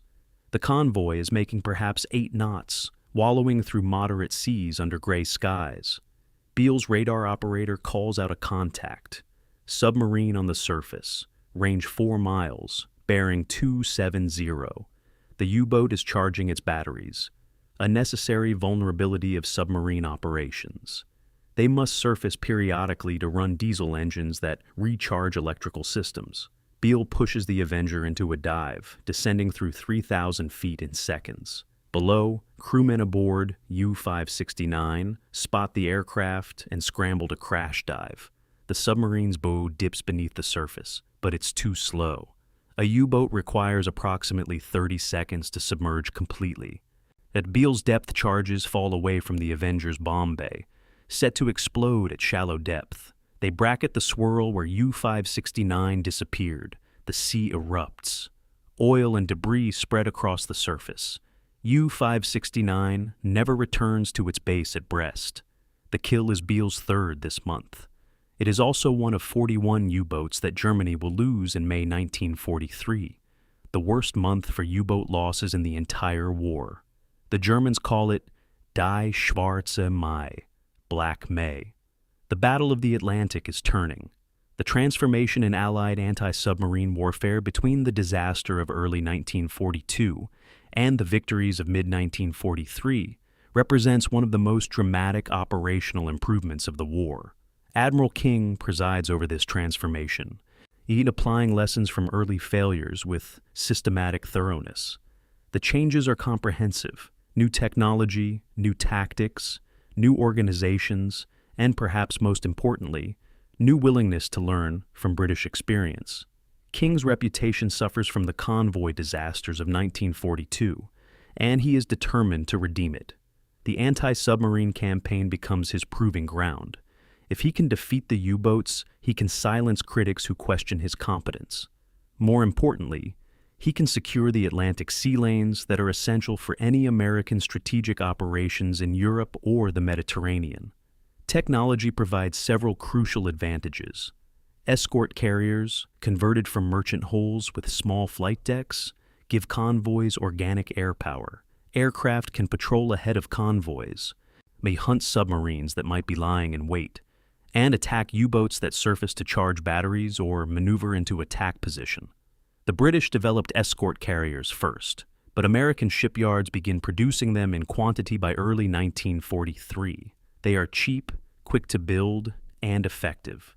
USS Bogue, USS Card, USS Core, and other escort carriers operating with convoy support groups sink dozens of U-boats in the first half of 1943. Improved radar allows aircraft to detect surfaced submarines at night or in poor weather. The Lee Light, a searchlight mounted on patrol aircraft, enables night attacks. Acoustic torpedoes, dropped from aircraft, home on submarine noise and require less precise aim than depth charges. Intelligence improvements matter as much as technology. By early 1943, these Allied cryptographers have broken German naval codes thoroughly enough to provide strategic warning of U-boat deployments. Ultra-intelligence, the code name for information derived from reading German encrypted communications, allows convoy routing officers to steer merchant ships away from known U-boat patrol lines. When contact is unavoidable, Ultra provides warning that allows defensive measures to be ready. German submarine commanders never understand why their carefully laid ambushes so often find no targets. They attribute it to bad luck or Allied radar. They never realize their entire operational deployment is being read by the enemy. Organizational innovation complements technological and intelligence improvements. In May 1943, King creates the 10th Fleet, an administrative command that exists purely on paper, but controls all Atlantic anti-submarine operations. The 10th Fleet has no ships assigned to it. What it has is centralized authority over convoy routing, escort deployment, intelligence analysis, and tactical coordination. Admiral Francis Lowe officially commands the 10th Fleet, but King effectively runs it himself from the Navy Department in Washington. This centralization eliminates the jurisdictional disputes that plagued anti-submarine efforts in 1942. Every convoy, every escort group, every patrol aircraft operates under unified command, responsive to a single authority. Problems can be identified and corrected immediately. Tactical innovations can be disseminated fleet-wide within days. Each of the 10th Fleet becomes a model for joint operational commands that will be used throughout the remainder of the war and in post-war military organization. Black May demonstrates the cumulative effect of these improvements. 41 U-boats sunk in a single month. 258 German submariners killed. On the 10th of May, Admiral Karl Dönitz, commanding the U-boat force, orders all submarines to withdraw from the North Atlantic convoy routes. For the first time in the war, Germany admits defeat in a major campaign. Dönitz recognizes that losses are unsustainable. U-boats are being sunk faster than shipyards can replace them. Crews are dying faster than training schools can produce replacements. Continuing to attack convoys with current tactics means the complete destruction of the U-boat force within months. It is better to withdraw, rethink tactics, develop new technology, and return when conditions favor submarine operations again. That return never effectively happens. The Allies maintain their advantages throughout the remainder of the war. The statistics tell the story of the Atlantic campaign's transformation. In 1942, the year of disaster, U-boats sank 1,570 Allied ships, totaling 7.8 million tons. Allied forces sank 86 U-boats. The exchange rate heavily favored Germany. In 1943, the year of transition, U-boats sank 597 ships, totaling 3.2 million tons. Allied forces sank 244 U-boats. The exchange rate swung decisively against Germany. By 1944, with Allied control of the Atlantic essentially complete, U-boats sank 132 ships, while losing 241 submarines. The Battle of the Atlantic was won not in a single dramatic engagement, but through methodical accumulation of small advantages that eventually became overwhelming. King presents the results to the combined chiefs of staff at the Quebec Conference in August 1943. The Atlantic, he reports, is now secure for Allied operations. Convoy losses are negligible. The U-boat threat, while not eliminated, no longer represents a strategic factor constraining Allied planning. This victory enables everything that follows: the buildup of American forces in Britain for the eventual invasion of France, the logistical support for Mediterranean operations, and the security of supply lines that keep Britain fed and armed. Without control of the Atlantic, none of the subsequent Allied victories would be possible.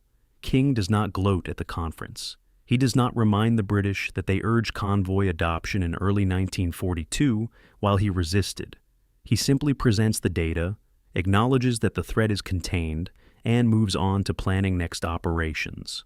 What King never publicly admits, but his private papers eventually reveal, is that he considers the 1943 anti-submarine campaign his apology for the failures of 1942. He cannot undo the ships sunk off the American coast. He cannot bring back the 5,000 sailors who died because convoys were not implemented when they should have been. But he can ensure that the mistakes are not repeated, or that the lessons are learned, that the systems are fixed. The 1943 campaign is King's demonstration that he can adapt, that he can learn from failure, that he can implement solutions even when those solutions require adopting methods he initially rejected. This capacity for adaptation, painful though it must have been for a man of King's pride, represents perhaps his most important quality. Many commanders fail. Few have the self-awareness and determination to learn from failure and transform it into subsequent success. The escort carrier, USS Bogue, provides a microcosm of the larger transformation. In 5 patrols between March and August 1943, Bogue's aircraft sink or assist in sinking 12 U-boats. This is more than the entire American anti-submarine effort achieved in the first 6 months of the war. The transformation is not mysterious or miraculous. It is the result of systematic application of proven methods, adequate resources allocated to the right priorities, unified command that eliminates bureaucratic friction, and willingness to learn from those who have experience. These are not dramatic qualities. They do not make for inspiring stories, but they win wars more reliably than heroism or luck or individual brilliance. King understands this. He builds systems that work. He creates organizations that function. He accepts solutions from whatever source they come, including from British advisors he personally dislikes. The result is not glorious. It is merely effective, and effectiveness, in the end, is what matters. Chapter 9. The Two-Ocean Navy becomes reality. The 15th of August, 1943. Espiritu Santo, New Hebrides Islands. Rear Admiral Robert Theobald stands on the deck of a repair ship, watching a fleet oiler maneuver alongside a destroyer to conduct underway replenishment. Around him, spread across several square miles of protected anchorage, floats a complete industrial complex. Repair ships, ammunition ships, provision ships, stores ships, hospital ships, floating dry docks, barracks ships, and dozens of smaller craft. This is Service Squadron South Pacific. 53 vessels that never fire a shot in anger, but make every combat operation possible. Ships arrive damaged from forward areas. Within days, sometimes hours, they are repaired and sent back to the fleet. Destroyers that burned out turbines in high-speed operations receive new machinery. As carriers whose aircraft elevators were jammed by bomb near misses get them working again. Cruisers whose hulls were holed by shell fire are patched and made seaworthy. All of this happens 2,300 miles from Pearl Harbor, 4,600 miles from San Francisco, in a remote lagoon that did not appear on most maps before the war. Theobald reviews a logistics report showing that in the past month, his squadrons delivered 180,000 barrels of fuel oil, 30,000 tons of ammunition, and 15,000 tons of provisions to combat ships without those ships returning to major bases. The Japanese cannot match this. Their logistics system is breaking down under the strain of defending an overextended perimeter. If American logistics are accelerating as new systems come online and new vessels enter service, Theobald thinks, we are not winning battles. We are winning arithmetic. The two-ocean navy that Franklin Roosevelt called for in his 1940 speech becomes reality in 1943. American shipyards deliver 22 aircraft carriers of all types, 35 cruisers, 128 destroyers, 362 destroyer escorts, and 76 submarines. This production surge, planned years earlier and implemented through Roosevelt's pre-war defense mobilization, transforms the strategic balance. Japan's industry cannot approach these numbers. Japanese shipyards in 1943 deliver 3 carriers, 1 cruiser, 15 destroyers, and 37 submarines. Meaning the production differential is roughly 10-1 in American favor, and the gap widens through 1944 and 1945. Japan's strategy assumed a short war where initial victories would force American acceptance of a negotiated peace. That strategy depended on American unwillingness to pay the price of reconquest. The strategy fails because America is willing to pay the price and because American industry produces the means of payment faster than Japan can destroy them. The Essex-class fleet carrier program epitomizes American industrial achievement. These vessels, 27,000 tons fully loaded, carry 90 aircraft, make 33 knots, and incorporate every lesson learned from pre-war carrier operations. The first, USS Essex herself, commissioned in December 1942. Yorktown, Lexington, all Bunker Hill, Wasp, Hornet, and others follow at roughly monthly intervals through 1943 and 44. By the end of 1944, the United States Navy operates more fleet carriers than all other navies in the world combined. Each represents 18 months of construction time, $78 million in cost, and the labor of thousands of shipyard workers. They are not perfect. Wartime construction shortcuts mean that some systems are less robust than pre-war standards required, but they are good enough, available in sufficient numbers, and supported by the logistics to keep them operational. Good enough in large numbers defeats perfect in small numbers. The fleet-trained concept represents Admiral King's most significant organizational innovation. And traditional naval strategy assumed fleets operated from bases, went to sea for specific operations, then returned to base for resupply and maintenance. This cycle limited operational tempo and gave the defender advantages. The side closer to its bases could remain at sea longer. King recognizes that modern industrial capacity allows a different approach. Mobile bases that accompany the fleet. Service squadrons carry everything combat ships need. Oilers provide fuel for underway replenishment, a technique refined through 1942 and 1943 until it becomes routine. Ammunition ships carry bombs, shells, torpedoes, and powder. Provision ships carry food and consumables. Repair ships carry spare parts and the machine shops to install them. Hospital ships provide medical care without evacuating wounded to distant rear areas. With these support vessels accompanying the fleet, combat ships can remain deployed indefinitely, limited only by crew fatigue and battle damage too severe for forward repair. This capability revolutionizes naval warfare's operational dynamics.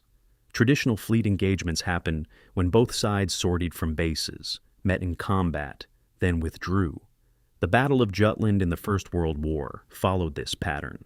Even the carrier battles of early 1942, Coral Sea, Midway, followed it to some degree. But by mid-1943, American fleets operate continuously in forward areas. Japanese fleets, still tethered to traditional base-dependent logistics, cannot match this presence. American ships strike targets, withdraw to replenishment rendezvous points, refuel and rearm without leaving the operational area, then strike again. The cumulative pressure is relentless.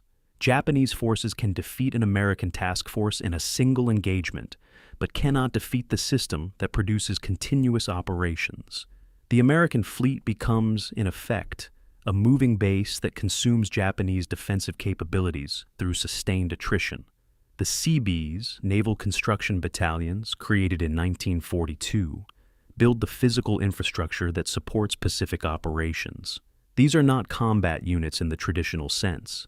They are construction workers organized into military units: carpenters, electricians, heavy equipment operators, engineers. They land on islands behind assault waves and immediately begin building airfields, fuel storage, ammunition magazines, port facilities, roads, barracks, hospitals. What took months in peacetime construction takes weeks with Seabee crews working around the clock. Guadalcanal's Henderson Field went from captured dirt strip to operational fighter base in days. Espiritu Santo grew from empty harbor to major fleet anchorage in weeks. Each island seized by American forces becomes a base supporting the next operation. The pace of advance accelerates as bases proliferate. By 1944, there are Seabee battalions numbering 325,000 personnel, building everywhere American forces go. Ulithi Atoll in the Caroline Islands becomes the ultimate expression of this mobile base concept. American forces seize Ulithi in September 1944. But finding it essentially undefended, Japan lacked forces to garrison every island. Within weeks, the anchorage becomes the Navy's largest forward base. Deep water protected by reef, room for hundreds of ships, close enough to the Philippines and Japan for combat operations. Service Squadron 10 establishes complete facilities at Ulithi. Fleet carriers anchor there between operations. Battleships, cruisers, and destroyers rotate through for rest and maintenance. Sailors get brief recreation on artificially created Mogmog Island rest areas. By late 1944, more tonnage anchors at Ulithi than at any port in the world, except possibly Pearl Harbor. The entire base exists because American logistics can create it from nothing in months. Japan has nothing comparable. Their fleet remains based in home waters. Are unable to sustain forward presence, increasingly irrelevant as American forces advance closer to Japan. The submarine campaign against Japanese merchant shipping runs parallel to surface operations, and may be more strategically significant. American submarines, deploying from bases at Pearl Harbor, Fremantle, and Brisbane, systematically destroyed Japan's merchant marine. the island nation depends absolutely on maritime transport. Oil from the Dutch East Indies, food from Korea and Manchuria, raw materials from Southeast Asia, all must move by ship. American submarines sink those ships at increasing rates. In 1943, submarines sink 1,800,000 tons of Japanese shipping. In 1944, the total reaches 2,700,000 tons. Japan's shipyards cannot replace these losses. By early 1945, Japanese civilian rations are being cut because food cannot be transported from producing regions to consuming cities. Industrial production declines because raw materials cannot reach factories. The home islands begin to starve while surrounded by territories that produce food. American submarines impose blockade more effectively than surface forces ever could. Admiral King's contribution to these developments is primarily organizational and strategic rather than tactical. He does not design the Essex-class carriers or invent underway replenishment. What he does is recognize early which innovations matter, prioritize their development and implementation, allocate resources to scale them from experiments to operational systems, and integrate them into coherent strategic plans.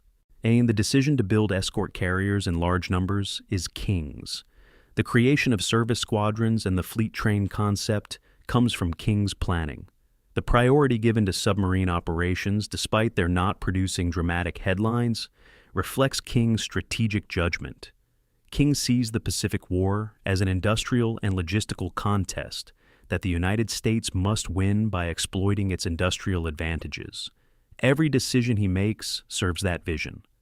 Build more ships, keep them at sea longer, sustain higher operational tempo, force Japan to defend everywhere simultaneously, exploit American advantages in production, mobility, and logistics until Japanese capacity to resist collapses. By the end of 1943, the transformation is complete. The Navy that suffered disaster at Pearl Harbor no longer exists. In its place is a force that outmatches all potential enemies combined, supported by logistics that make continuous operations possible, led by officers who have learned through hard experience what works and what doesn't. The cost of this transformation includes thousands of lives lost in the learning process, billions of dollars spent on production, and the complete militarization of American industry. But the result is a military instrument capable of projecting power across the largest ocean on Earth, sustaining operations indefinitely, and advancing continuously despite whatever opposition Japan can mount. Admiral King built this. Whether history remembers him fondly or critically, whether his methods are judged necessary or excessive, whether his personal failings outweigh his professional achievements, these questions remain open.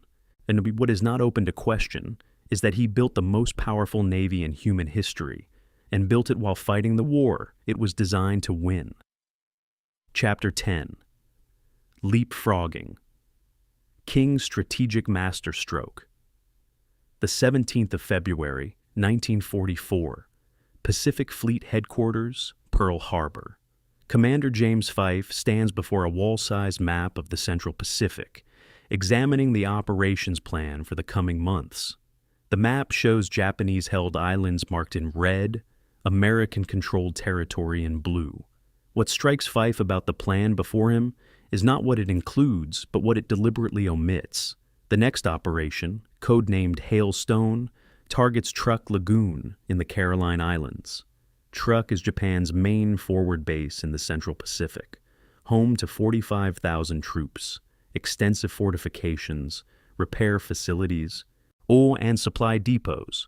But the plan does not include invasion. Instead, Task Force 58, 9 carriers, 6 battleships, numerous cruisers and destroyers, will simply bomb Truk into irrelevance and sail past it toward the Marianas, 1,000 miles further west.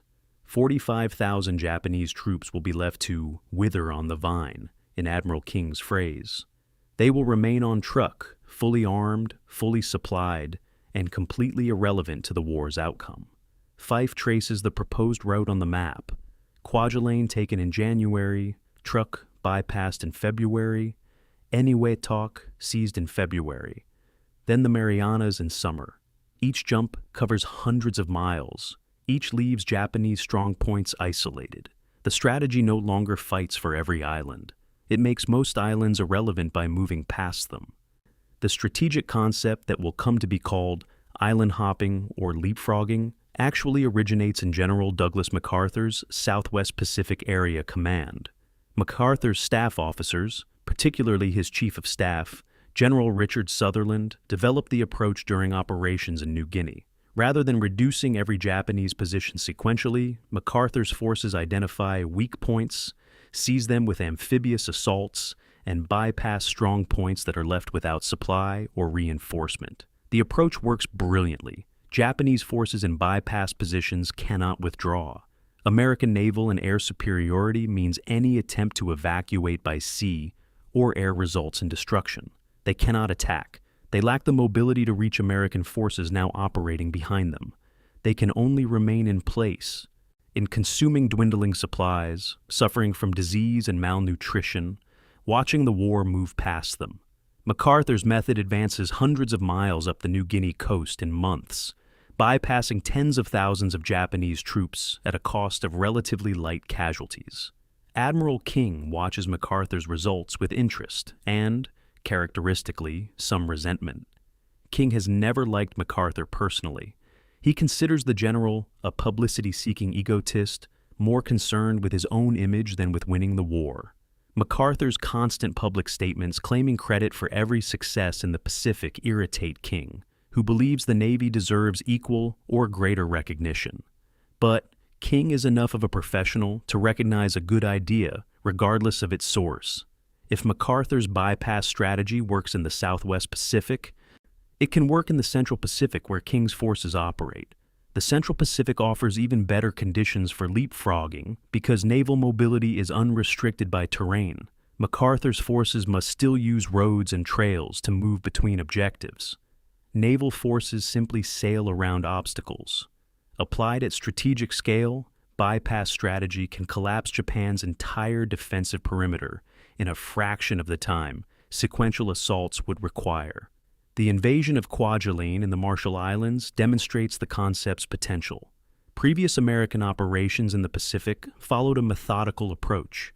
Attack outer islands first, establish bases, then attack inner islands. This conservative strategy minimizes risk but maximizes time. For Kwajalein, King overrules this caution. Instead of assaulting the outer Marshall Islands, Voce, Malawelap, Mili, and Jaluit, American forces strike directly at Kwajalein in the center of the chain. Japanese defenders are positioned on the outer islands, expecting attack there. They are in the wrong place. Kwajalein itself holds fewer than 9,000 defenders. The assault, launched on the 31st of January 1944, overwhelms the defenders in a week. American casualties total 372 killed. The outer islands, with their thousands of garrison troops and extensive fortifications, are simply bypassed. They remain Japanese-held for the rest of the war, their garrisons slowly starving, completely unable to effect operations elsewhere. Operation Hailstone against Truk follows the same logic on a larger scale. Truk has been called the Gibraltar of the Pacific, Japan's most important forward base. Pre-war planning assumed Truk would need to be assaulted and seized at enormous cost. King instead authorizes Task Force 58 to neutralize Truk through sustained carrier strikes without landing troops. On the 17th and 18th of February, American carrier aircraft devastate Truk's defenses. 270 Japanese aircraft are destroyed, mostly caught on the ground. 40 merchant ships and naval auxiliaries are sunk in the lagoon. Shore facilities are wrecked. The raids cost the Americans 25 aircraft lost. Truk's 45,000 garrison troops survived the attack largely intact, but their base is ruined. More importantly, the American fleet sails past Truk toward the Marianas. The garrison remains on Truk, armed and supplied for the rest of the war. They pose no threat to anyone. Disease and malnutrition will kill more of them than combat ever did. The Marianas become King's next objective, and this decision demonstrates the strategic sophistication underlying the bypass approach. King insists on invading the Marianas, Saipan, Tinian, and Guam, despite other officers arguing for different targets. His reasoning is straightforward. The Marianas are within range for B-29 bombers to reach Japan. Once the Marianas are secured, the Army Air Force can begin strategic bombing of the Japanese home islands. This matters more than any other consideration. King is willing to bypass heavily defended islands when they lack strategic value. He is equally willing to assault heavily defended islands when they do have strategic value. The distinction is critical. Leapfrogging is not simply avoiding hard fights. It is distinguishing between islands that matter and islands that don't. Truck doesn't matter because it's a base, and bases become irrelevant when the fleet moves past them. The Marianas matter because they are unsinkable aircraft carriers positioned to strike Japan. King makes these distinctions clearly and commits forces accordingly. The results by the end of 1944 are remarkable. In 12 months, American forces advanced 3,000 miles across the Pacific. The Marshall Islands, the Carolines, most of the Marianas, and western New Guinea are secured. Approximately 200,000 Japanese troops are left isolated on bypassed islands. They are cut off from supply, unable to retreat, unable to affect the war. And they will spend the rest of the war slowly dying of disease, malnutrition, and despair. Their sacrifice achieves nothing. Japan's strategy depended on making every American advance costly enough to exhaust American will to continue. Bypass strategy makes that impossible. American forces simply refuse to fight battles that would be costly. They fight battles they can win cheaply and ignore the rest. Japan's static defense becomes static irrelevance. The Japanese response to leapfrogging demonstrates their inability to adapt to American methods. Japanese defensive doctrine is built around layered defense of successive island chains. Each island is supposed to inflict maximum casualties on attacking forces, buying time for rear areas to prepare stronger defenses. The strategy assumes Americans will attack each island sequentially. When Americans instead jump over strong points to attack weak points, Japanese forces cannot respond effectively. They cannot redeploy garrisons from bypassed islands because American naval and air superiority makes movement impossible. They cannot reinforce islands under attack quickly enough because American forces move faster than Japanese command, and control can react. The Japanese are fighting a positional war while Americans fight a mobile war. Positional defense only works when the attacker accepts positional combat. Americans don't.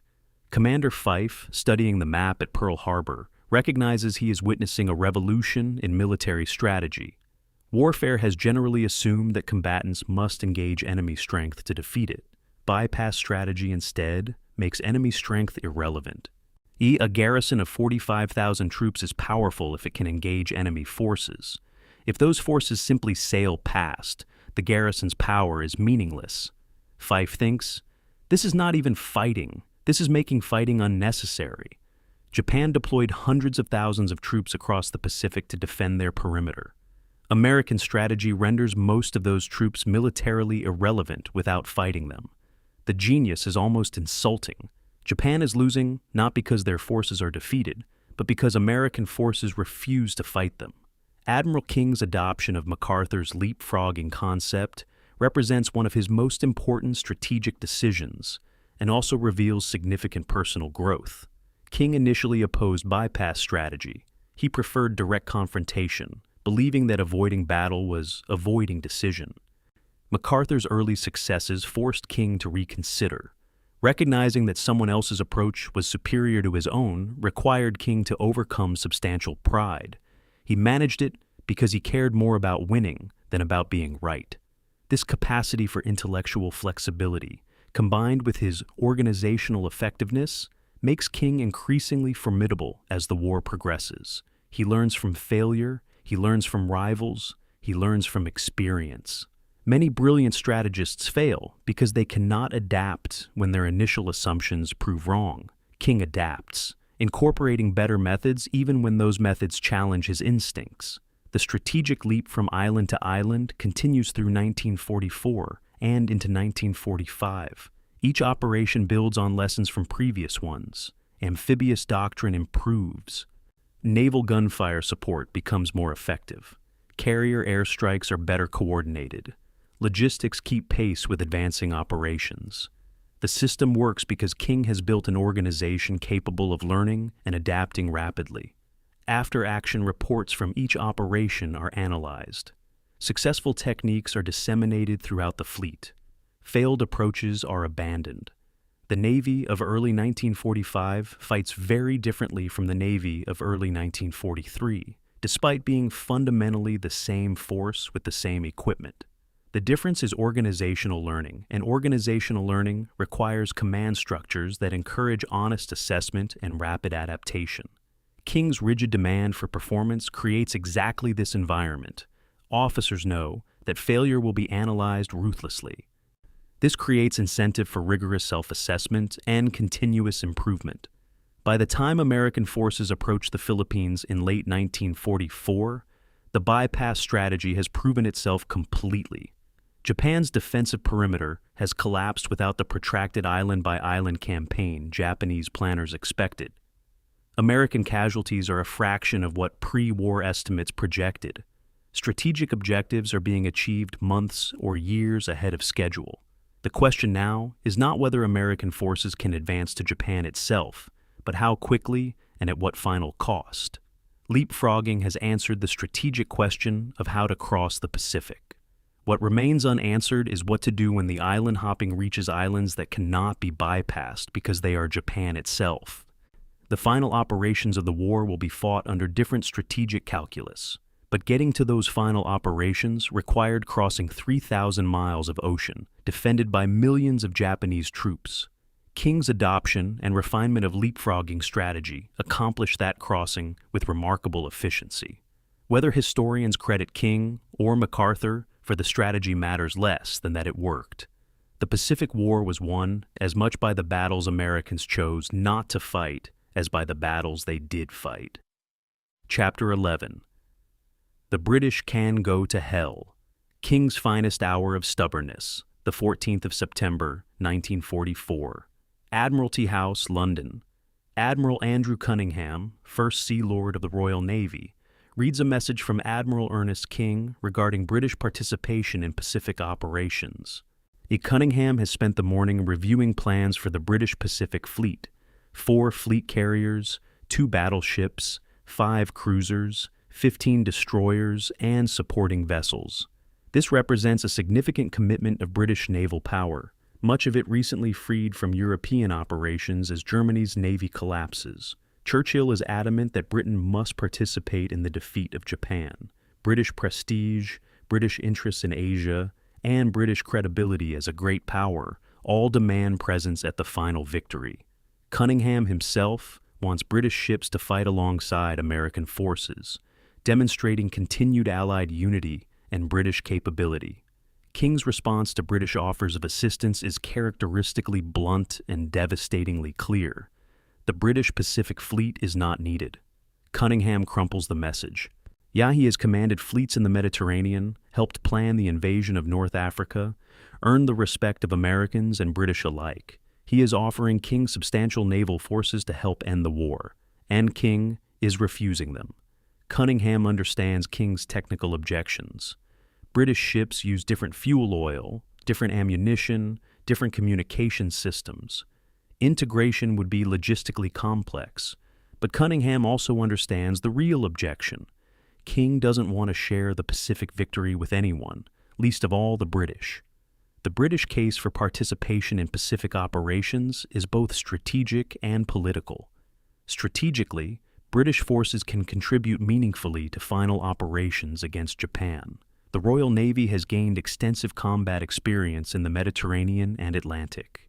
British carriers have developed effective techniques for dealing with kamikaze attacks through armored flight decks and improved damage control.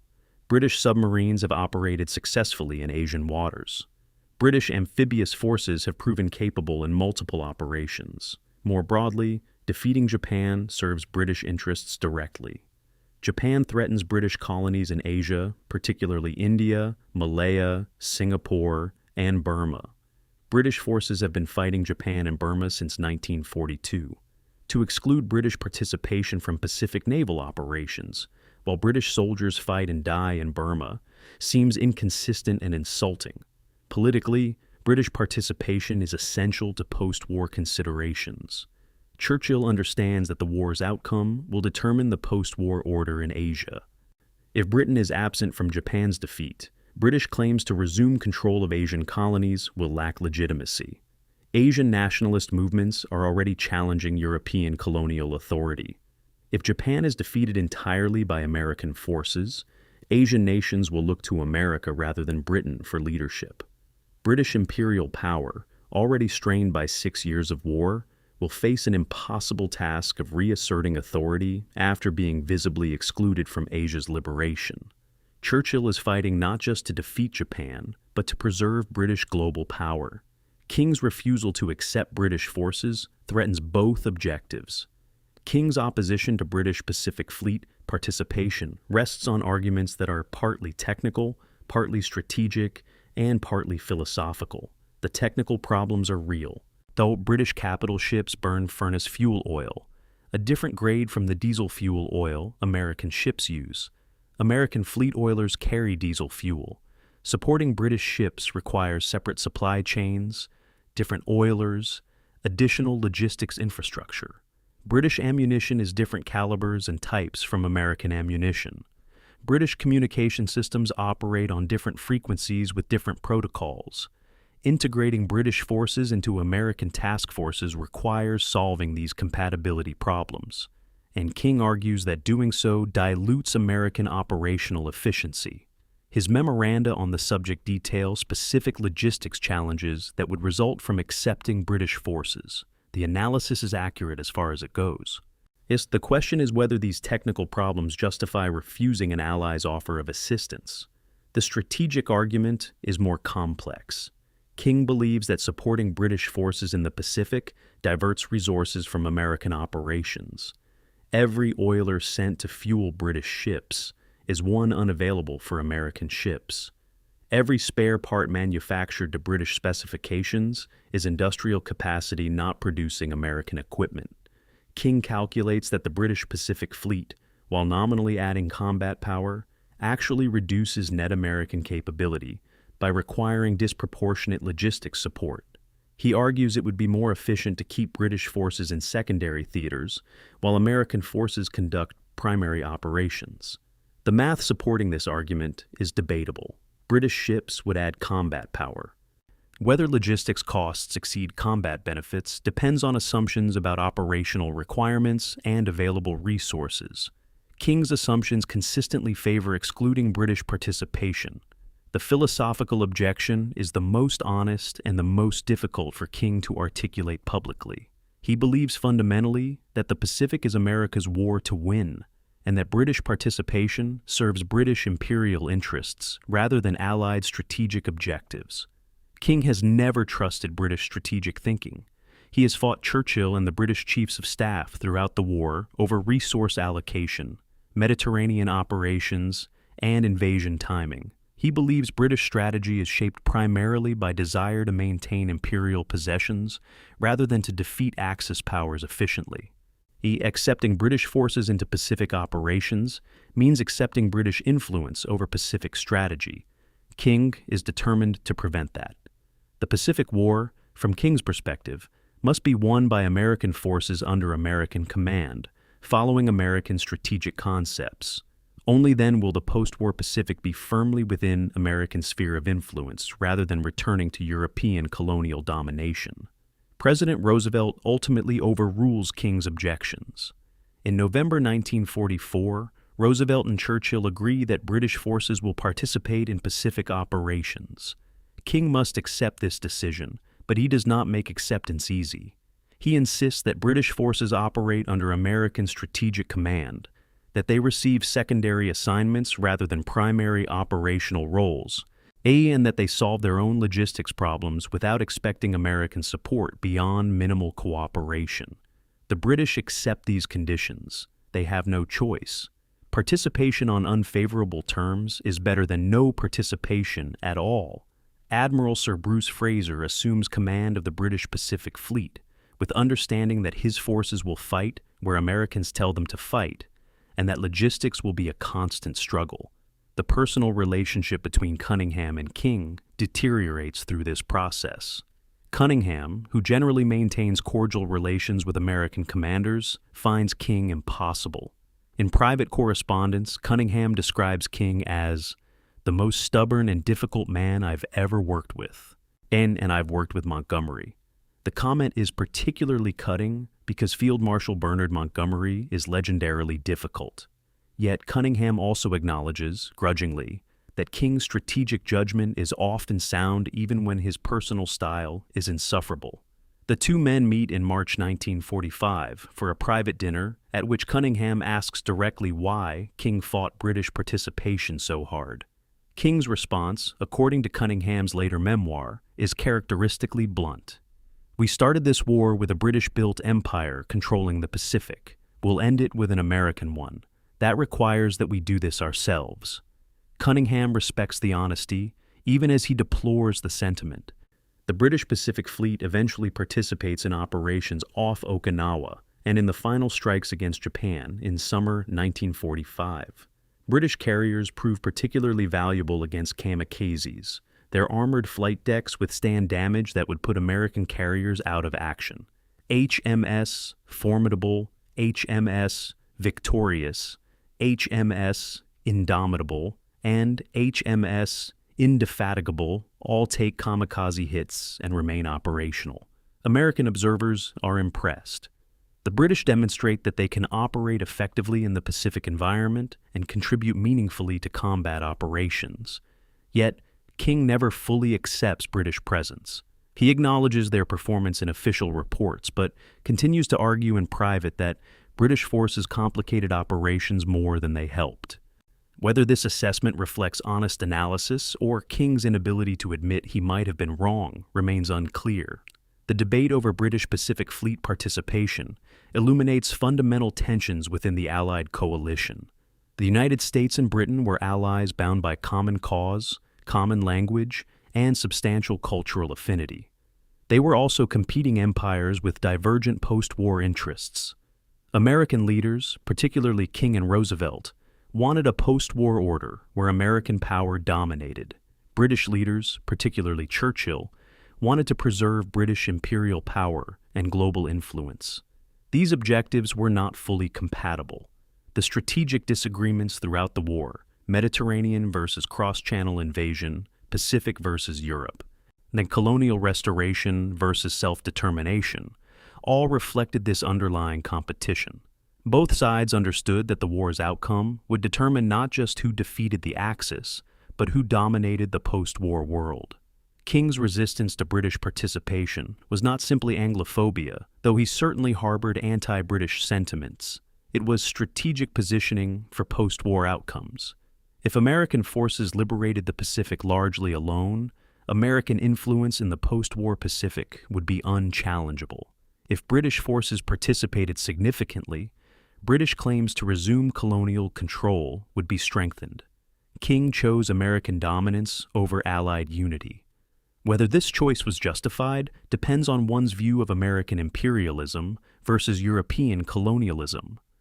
From King's perspective, American power offered better prospects for Asian nations than return to European colonial rule.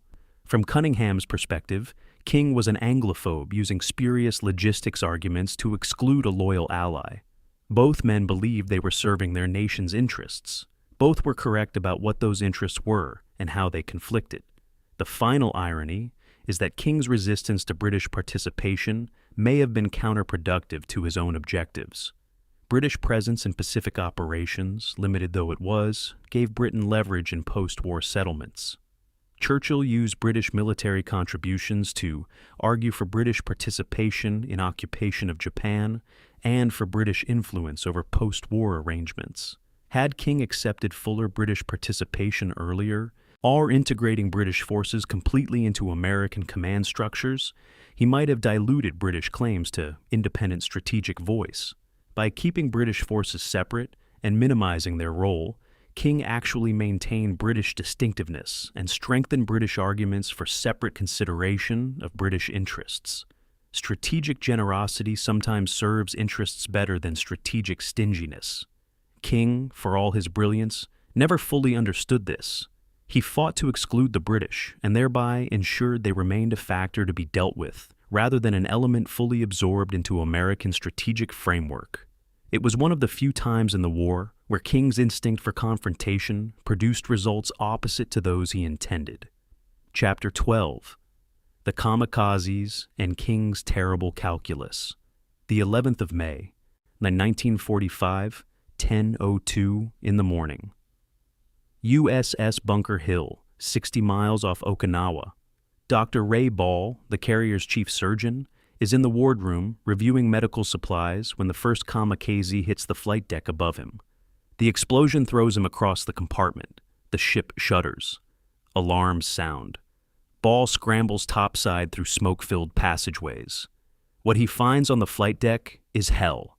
A Zero fighter, flown by a Japanese pilot who deliberately crashed into the carrier, has detonated among aircraft being prepared for launch. Aviation fuel burns across the deck. A second kamikaze, arriving 30 seconds after the first, has crashed into the base of the island superstructure. Fires are spreading through the ship. Men are trapped in burning aircraft. Others have been blown overboard. The smell is fuel, burning metal, and burning flesh. Ball begins triage, separating the men who can be saved from those who cannot. He works for 11 hours straight, performing emergency surgery on the flight deck because the sick bay is too damaged to use.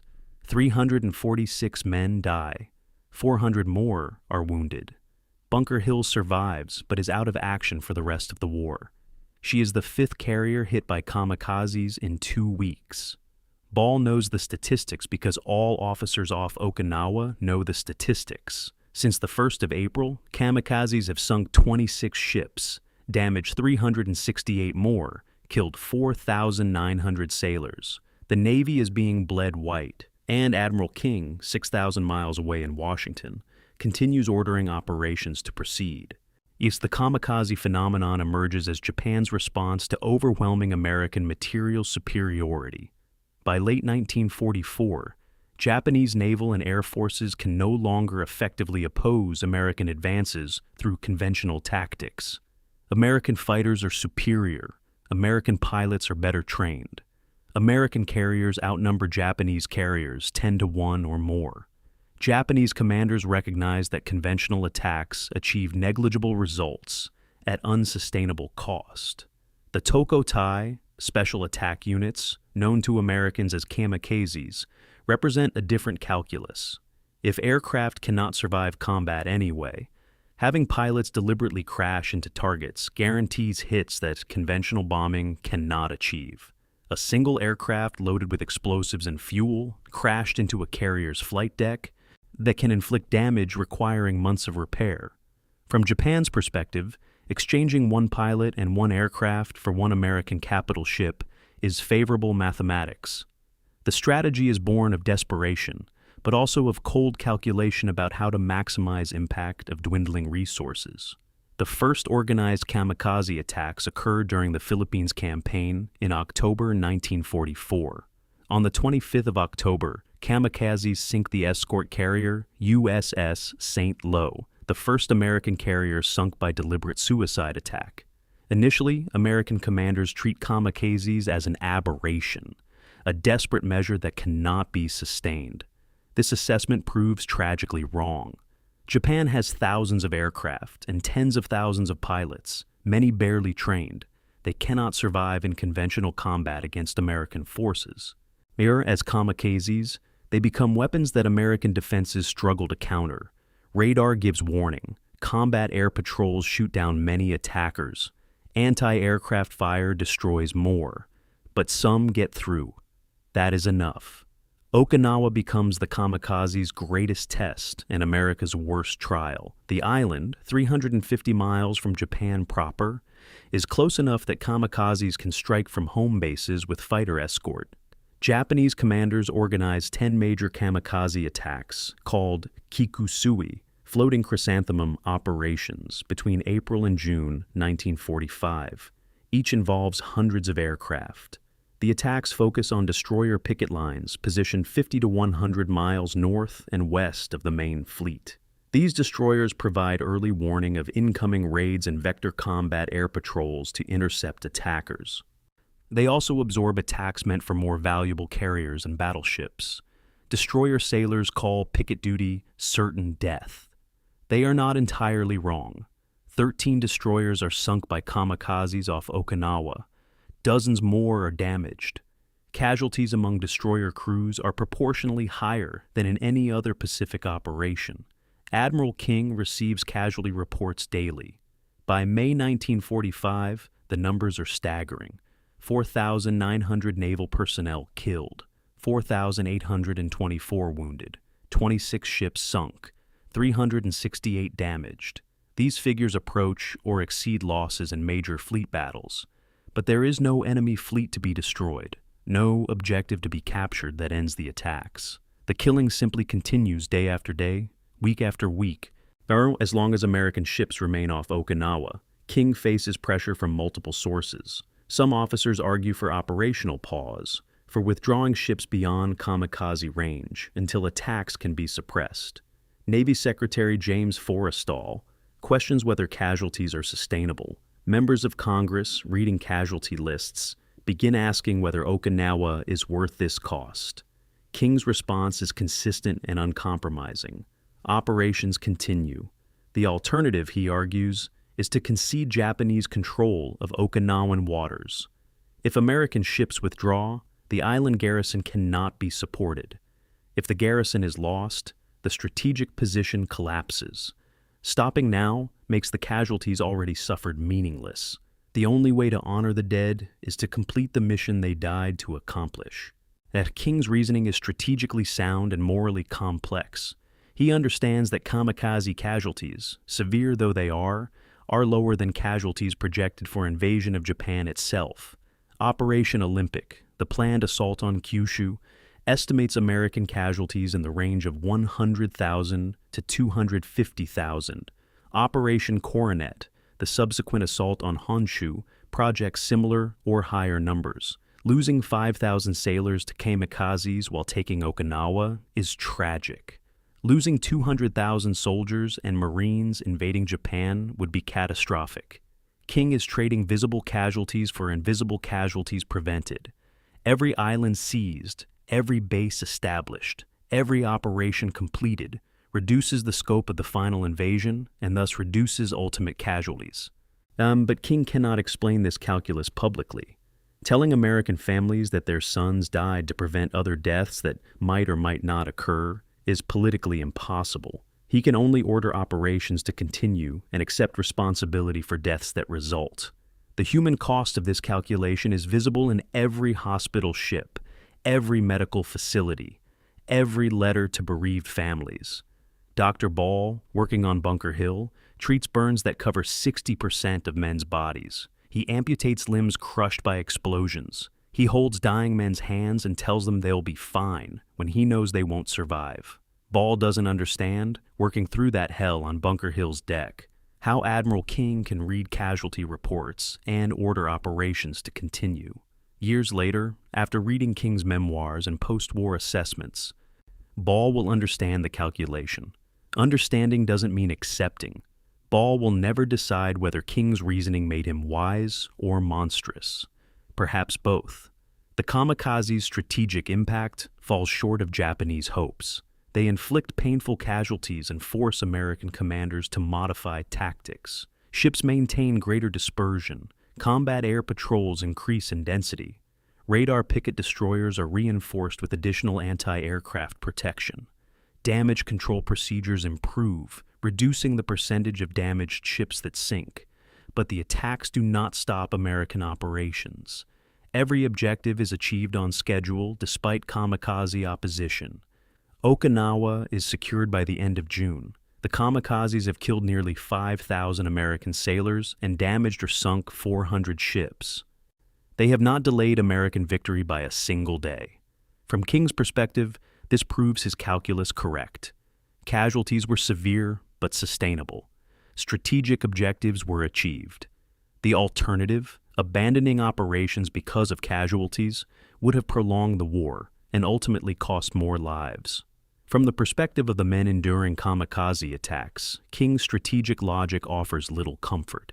Sailors in the fleet understand abstractly that they are part of a larger strategic campaign. In the moment of a kamikaze attack, abstract strategy means nothing. What matters is the terror of watching an aircraft dive toward your ship, knowing that the pilot intends to die killing you, knowing that no defensive fire may stop him, knowing that whether you live or die depends on factors beyond your control. Yes, post-traumatic stress disorder was not well understood in 1945, but its symptoms were evident throughout the fleet. Men who had functioned effectively through years of combat began to break under the sustained psychological pressure of kamikaze attacks. Medical officers reported increasing cases of what they called combat fatigue. Men who couldn't sleep, couldn't eat, couldn't function. The casualty statistics King reviewed in Washington included these men, but they were counted separately from dead and wounded. The psychological casualties may have numbered in the thousands. King's private papers, examined after his death, revealed that he understood the psychological toll. In a memorandum written in May 1945, but not distributed, King acknowledges that kamikaze attacks impose stress levels exceeding anything previously encountered in naval warfare. He notes that relief and rotation of crews is essential, but difficult to implement given operational demands.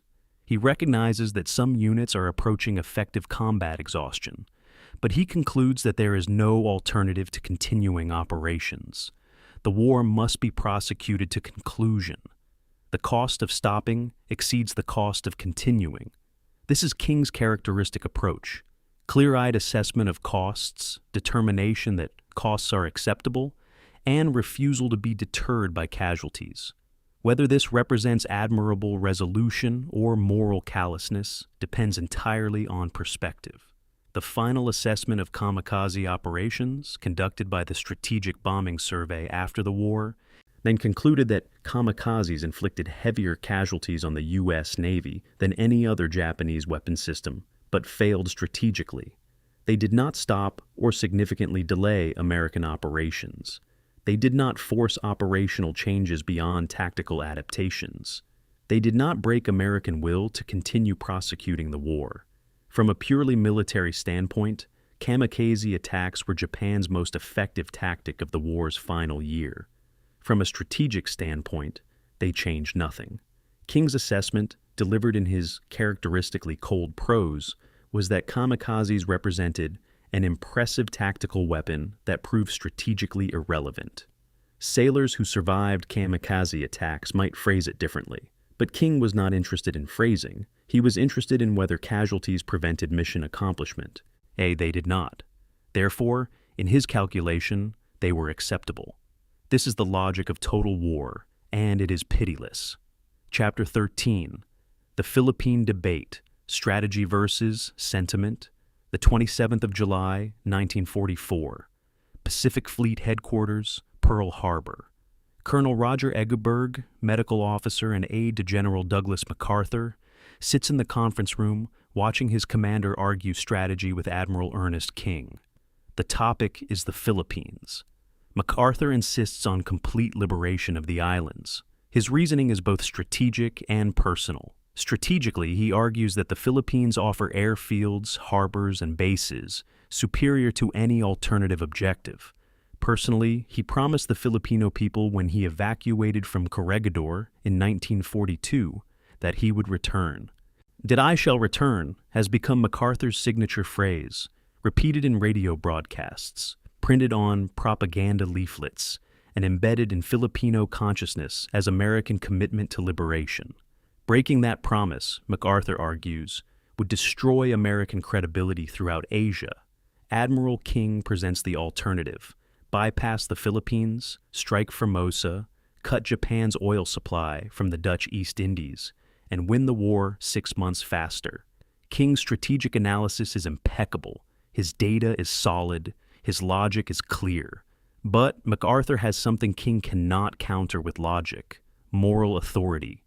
17 million Filipino civilians are under brutal Japanese occupation. American forces abandoned them in 1942, leaving them occupied while American forces bypassed the Philippines to strike other targets would be, in MacArthur's words, a betrayal of American honor and Asian trust. The strategic case for bypassing the Philippines rests on geography and logistics. Formosa, the large island now called Taiwan, lies directly athwart Japan's supply lines to Southeast Asia.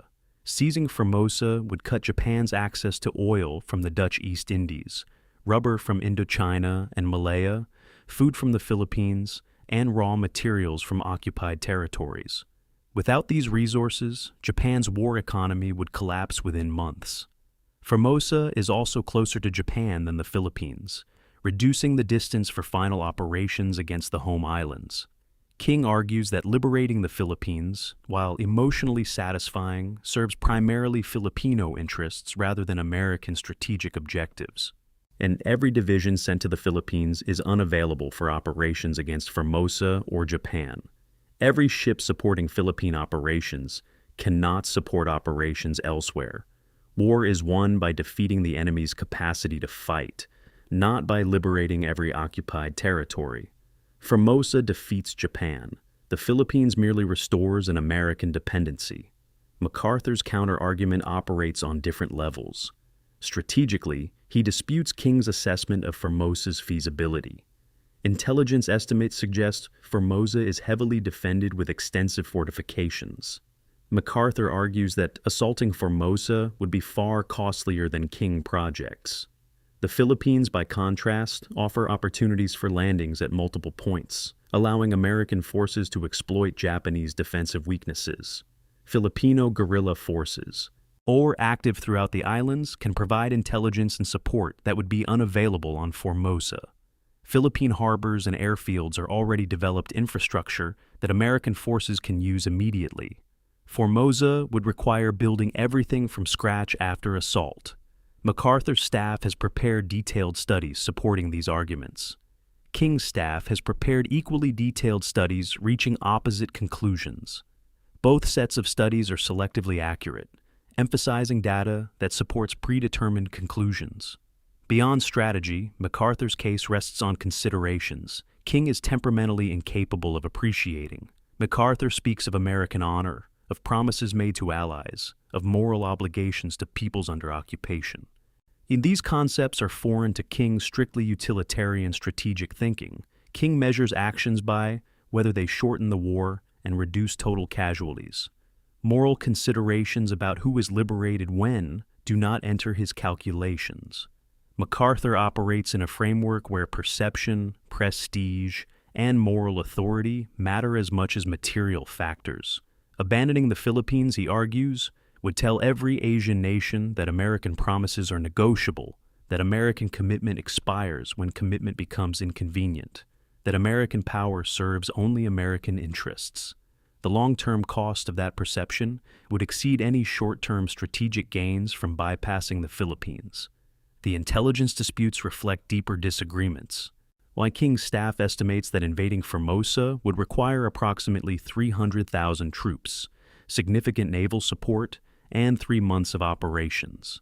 Casualties would be heavy, but acceptable given the strategic payoff. MacArthur's staff estimates that invading Formosa would require 500,000 troops, enormous naval commitment, and 6 months or more of bloody fighting against deeply entrenched defenders. Casualties would approach Okinawa levels, or worse. Philippine operations, by contrast, could be conducted with 300,000 troops, utilizing friendly terrain and population, with casualties significantly lower. The different estimates reflect different assumptions about Japanese defensive capabilities, terrain advantages, logistical requirements, and operational timelines. And both sets of estimates are professionally prepared by competent staff officers.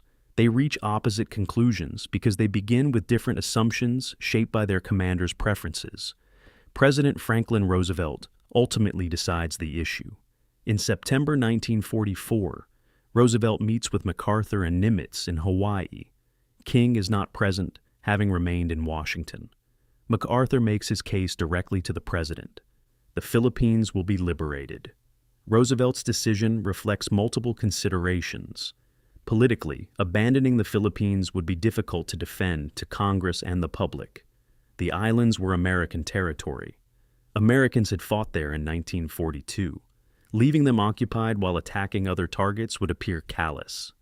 MacArthur's public popularity and political connections make opposing him costly. Roosevelt is also aware of post-war considerations. The Philippines are scheduled for independence after the war. American commitment to Philippine liberation and independence could serve as counterexample to European colonialism in Asia. Demonstrating that America keeps its promises to Asian allies serves broader policy objectives. Roosevelt's decision is strategic, political, and moral. The Philippines will be liberated.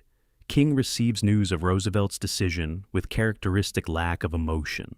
He has argued his case and lost. The decision is made. He will implement it professionally, regardless of his disagreement. But in communications to Nimitz and other Pacific commanders, King makes clear his assessment. The Philippine operation is being conducted for political reasons, not strategic necessity. It will cost time, lives, and resources that could be better employed elsewhere. He never says publicly that Roosevelt was wrong, but his private correspondence leaves no doubt about his views. MacArthur has won through politics what King would not concede on strategic grounds. The Philippine campaign begins in October 1944 with the invasion of Leyte. The operation is massive: 200,000 troops, 700 ships, thousands of aircraft. MacArthur wades ashore on the 20th of October and broadcasts his famous message, "People of the Philippines, I have returned." The liberation campaign will continue through August 1945, though major combat operations conclude by July. Its American casualties total 14,000 dead and 48,000 wounded. Filipino civilian casualties approach 100,000, many killed in urban fighting as Japanese forces retreat through cities. The campaign liberates 17 million people from occupation. Whether this justifies the cost is a question of values rather than strategy. From MacArthur's perspective, American honor and Filipino freedom are worth any price. From King's perspective, strategic objectives could have been achieved more efficiently. The counterfactual question is unanswerable but important. Would bypassing the Philippines to strike Formosa have ended the war faster with fewer casualties? Post-war analysis suggests Formosa would indeed have been heavily defended and costly to assault. And whether it would have been more or less costly than the Philippines cannot be known. What is clear is that the Philippines campaign delayed operations against Japan by several months. Whether those months mattered depends on when one believes Japan would have surrendered absent atomic bombs. If Japan was close to surrender anyway, the delay was significant. If Japan required either atomic bombs or invasion to force surrender, the delay was irrelevant. Historical debate continues. What the Philippine debate reveals most clearly is the limits of pure strategic rationality in wartime decision-making. King's analysis was probably correct on narrow strategic grounds. Formosa offered better strategic positioning than the Philippines. But war is not purely a strategic exercise. It is political, moral, psychological, and symbolic. MacArthur understood dimensions of the conflict that King's narrow focus on military efficiency could not accommodate. Roosevelt's decision to support MacArthur over King reflected presidential judgment that winning the war required attention to these non-military dimensions. King was probably right strategically and probably wrong politically. That Roosevelt overruled him was probably correct. War is too important to be left entirely to strategists, even brilliant ones. Sometimes political wisdom outranks strategic logic. King never fully accepted this. It was his limitation as a strategist and his consistency as a personality. He believed in measurable outcomes, quantifiable costs, and rational calculations. He could not adequately weigh factors that resisted quantification. Honor, commitment, perception, moral obligation. These factors won the Philippine debate. Whether they should have remains a question each observer must answer according to their own values. Chapter 14. The Decision. King didn't make. The 18th of July, 1945, USS Missouri, flagship of Third Fleet, off the coast of Japan. Admiral William Halsey stands in the flag plot, reviewing operational plans for Olympic, the invasion of Kyushu scheduled for November 1st. The plans are massive in scale and terrifying in projected cost. 767,000 troops in the initial assault, 42 aircraft carriers, 24 battleships, 400 cruisers and destroyers, thousands of amphibious craft, the largest invasion force ever assembled. Halsey's staff estimates American casualties at 100,000 to 150,000 in the first 90 days. Japanese casualties will be far higher. These numbers assume conventional resistance. If Japanese civilians participate in defense, if kamikaze attacks continue at Okinawa levels, if biological or chemical weapons are employed, casualties could double or triple. What Halsey does not know is that Admiral Ernest King in Washington does not believe Olympic is necessary. King is arguing for an alternative strategy: blockade and bombing, cut Japan's food supply, raw materials, and oil. Continue strategic bombing of cities and industrial targets, force surrender through strangulation rather than invasion. King believes Japan will surrender without invasion if given time and face-saving terms. Oh, what Halsey also does not know is that a weapon exists which may make both invasion and blockade unnecessary. The Manhattan Project has produced a functional atomic bomb. King knows this. Halsey does not. The decision on how Japan's war ends is being made by people who possess secrets King does not fully share, and knowledge Halsey does not have at all. King's strategic assessment in mid-1945 is that Japan's position is militarily hopeless. The home islands are under complete blockade. American submarines have destroyed the merchant fleet. Surface ships cannot move between islands without being attacked. Food imports have ceased. Fuel imports have ceased. Raw material imports have ceased. Industrial production is collapsing from lack of materials and from strategic bombing. Cities are being burned by incendiary raids. Japan's air forces are reduced to kamikaze attacks. The Navy has been driven from the seas. The Army, while still large, is increasingly immobile and cannot be supplied. King argues to the Joint Chiefs of Staff that continuing this pressure for 3 to 6 months will force surrender without invasion. Japan cannot feed its population. Cities are being systematically destroyed. The government faces civil collapse. Given time, Japan will accept any terms that allow the imperial system to survive. The invasion planning proceeds regardless of King's strategic assessment. The military bureaucracy, having spent months preparing Olympic, cannot easily shift to different approaches. Army commanders, particularly General Douglas MacArthur, believe invasion is necessary to force surrender. They argue that Japanese culture and military tradition make surrender impossible without defeat on Japanese soil. The kamikaze attacks, the suicidal resistance on Okinawa, and Japanese propaganda about fighting to the last man all suggest a population prepared to resist invasion regardless of cost.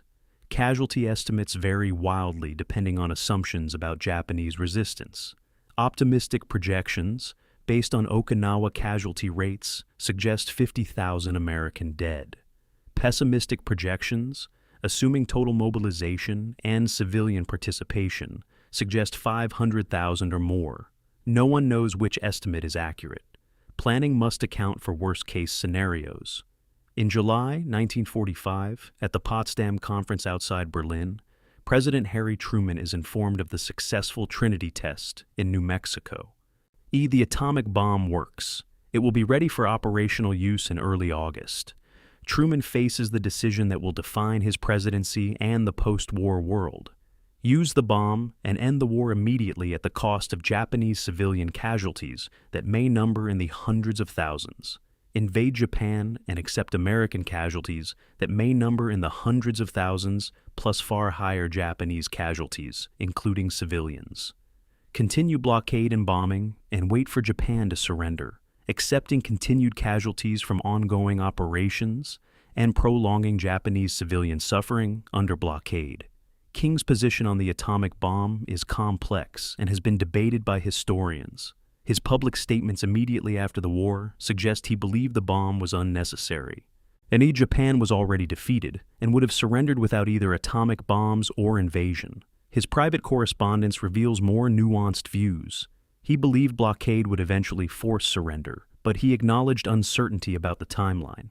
If blockade required 6 months or a year, continuing conventional operations would cause substantial casualties.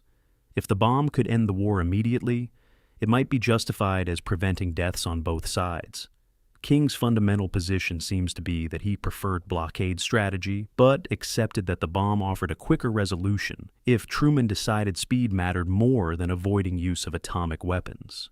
The actual use of atomic bombs at Hiroshima on the 6th of August and Nagasaki on the 9th of August ends the debate about invasion necessity. And Japan surrenders on the 15th of August. Operation Olympic is canceled. The casualties projected for invasion never occur. Whether this validates the decision to use atomic weapons depends on whether one believes Japan would have surrendered without them. The United States Strategic Bombing Survey, conducted after the war, concluded that Japan would have surrendered by November 1945, even without atomic bombs and without invasion, based on the effects of blockade and conventional bombing. This conclusion supports King's position that invasion was unnecessary. However, the survey also concluded that surrender without atomic bombs would have required continued conventional operations, causing continued casualties on both sides. Whether preventing those casualties justified using atomic weapons remains a moral question each individual must answer. King's role in the atomic bomb decision was minimal. He was informed of the Manhattan Project's existence and progress, but was not involved in development or employment decisions. Those decisions were made by President Truman, with advice from Secretary of War Henry Stimson, and a small group of officials and scientists. King's influence, such as it was, came through his consistent advocacy of blockade strategy as an alternative to invasion. This advocacy provided Truman with a strategic option between invasion and atomic bombs. Whether Truman seriously considered blockade strategy is unclear. His decision to use atomic bombs appears to have been made quickly once the weapons were available, and the opportunity to end the war immediately was too compelling to forego. The men aboard Missouri, planning for Olympic through July and early August, are spared the invasion by a decision they know nothing about, and a weapon most have never heard of. Halsey learns of Hiroshima from radio reports on the 6th of August. His staff officers' reactions vary. Some are relieved that invasion is unnecessary. Others express unease about the weapon and its implications. Halsey himself reportedly says, "God help us all." The bomb that ends the war opens questions about what kind of war future conflicts will be. King, receiving news of Hiroshima in Washington, understands that naval warfare as he has practiced it for 44 years has been rendered obsolete. Future wars will be decided by weapons that make battleships and carriers as obsolete as the bomb has made conventional warfare. His Navy, built with such effort over 4 years, represents a strategic concept that has been superseded before the war even ends. The post-war debate over whether atomic bombs were necessary continues to this day. King's position, that blockade would have forced surrender without invasion or atomic bombs, has support from some historians and rejection from others. What is clear is that Truman believed the bombs were necessary, or at least justified. He never expressed public doubt about the decision. King never publicly criticized Truman's decision, though his post-war memoir makes clear his belief that Japan was already defeated and would have surrendered eventually without extreme measures. And the difference between eventually and immediately is where the moral calculation occurs. How many American casualties justify using a weapon that kills hundreds of thousands of Japanese civilians? How much Japanese civilian suffering under blockade justifies prolonging the war to avoid using atomic weapons? These are not questions that have clear answers. They are questions where different moral frameworks produce different conclusions. What King's involvement in the atomic bomb decision reveals most clearly is that by mid-1945, his influence over war strategy was declining. The Navy he commanded remained essential to all operations, but strategic decisions were increasingly made at presidential level with input from small groups of advisors. King was informed rather than consulted. His views were noted rather than determinative. This reflected partly the nature of atomic bomb decisions, which required secrecy that limited participation. It also reflected that King's strategic vision, focused on naval power and conventional operations, was becoming less relevant to a world where atomic weapons existed. The era that King represented, where great powers contested through naval superiority and amphibious campaigns, was ending before the war concluded. King would spend his remaining years as Chief of Naval Operations, preparing the Navy for a post-war world whose shape he could see, but whose implications he struggled to fully accept. The final irony is that King's preferred strategy, blockade, most closely resembles what atomic weapons actually accomplished. Both approaches forced surrender by making continuation impossible rather than by defeating enemy forces in battle. Blockade would have slowly starved Japan into submission. Atomic bombs instantly demonstrated that continued resistance meant annihilation. The mechanism differs, but the strategic logic is similar. Make the cost of continuing war greater than the cost of surrender. King understood this logic intuitively. Whether he would have advocated for atomic weapons had he been consulted more directly is unknowable.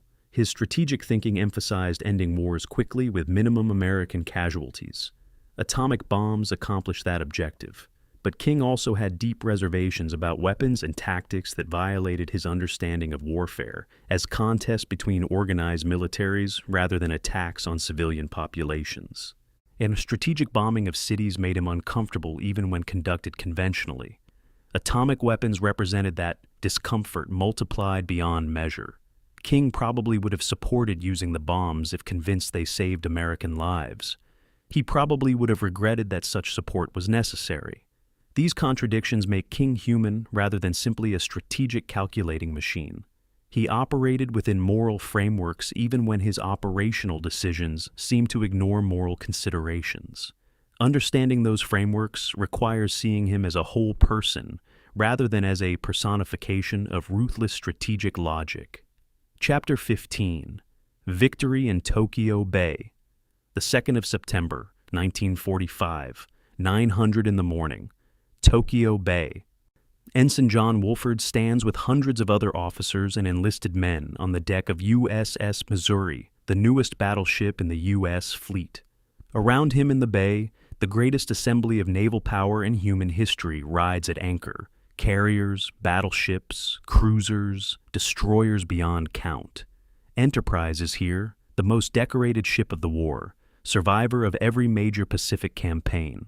Shangri-La is here, named after the fictional location President Roosevelt claimed as the source of the Doolittle raid. South Dakota, Iowa, Duke of York, representing the British Pacific Fleet. Dozens more capital ships demonstrating the overwhelming power that defeated Japan. This fleet is Admiral Ernest King's creation. Every vessel, every organizational structure, every logistics system that keeps them operational traces back to decisions King made. Yet, King is not here. He remains in Washington. General Douglas MacArthur will accept Japan's surrender. Admiral Chester Nimitz will sign for the United States. King, who commanded the Navy that made this moment possible, chose not to attend. At 9:02, Japanese Foreign Minister Mamoru Shigemitsu limps forward on his wooden leg to sign the instrument of surrender. The war is over. The surrender ceremony aboard Missouri is brief, formal, and heavy with historical weight. MacArthur speaks about hope for a better world, about nations learning to live in peace. His words are elegant and appropriate to the moment. Representatives of 9 allied nations sign the surrender document. The entire ceremony takes 23 minutes. Wolford, all watching from his position among junior officers, struggles to process what he is witnessing. 4 years ago, Japan seemed invincible. Their attack on Pearl Harbor had demonstrated military capability that shocked the world. Their advance across the Pacific and Southeast Asia had seemed unstoppable. Now they stand defeated on the deck of an American battleship, surrendering unconditionally. The transformation has taken 45 months. 45 months of continuous operations, thousands of lives lost, billions of dollars spent, complete mobilization of American industrial capacity. The result is total victory. Japan will be occupied. Its military will be disbanded. Its political system will be remade according to American design. This is what defeat looks like. The fleet filling Tokyo Bay represents not just military power, but industrial achievement beyond anything previously attempted. When war began, the U.S. Navy numbered 790 ships of all types. Now, in September 1945, the Navy numbers more than 6,000 ships. The buildup includes 38 fleet and light carriers, 23 battleships, 72 cruisers, more than 300 destroyers, hundreds of destroyer escorts, more than 200 submarines, thousands of amphibious vessels, and uncounted support ships. The naval personnel strength has grown from 383,000 to more than 3 million. No nation in history has built a military force of this scale in this time frame. Rome required centuries to build its empire. Britain built its navy over decades. The United States built the most powerful navy in history in less than 4 years. Admiral King, in Washington, learns of the surrender ceremony by telegram. His reaction, according to staff officers present, is to read the message without expression and return to work. The war is over. Administrative tasks continue. King has been planning post-war demobilization for months. Millions of personnel must be returned to civilian life. Thousands of ships must be decommissioned or placed in reserve. Bases must be closed or turned over to peacetime administration. The Navy must transition from wartime organization to peacetime force structure while maintaining sufficient capability to fulfill occupation duties in Japan and to protect American interests globally.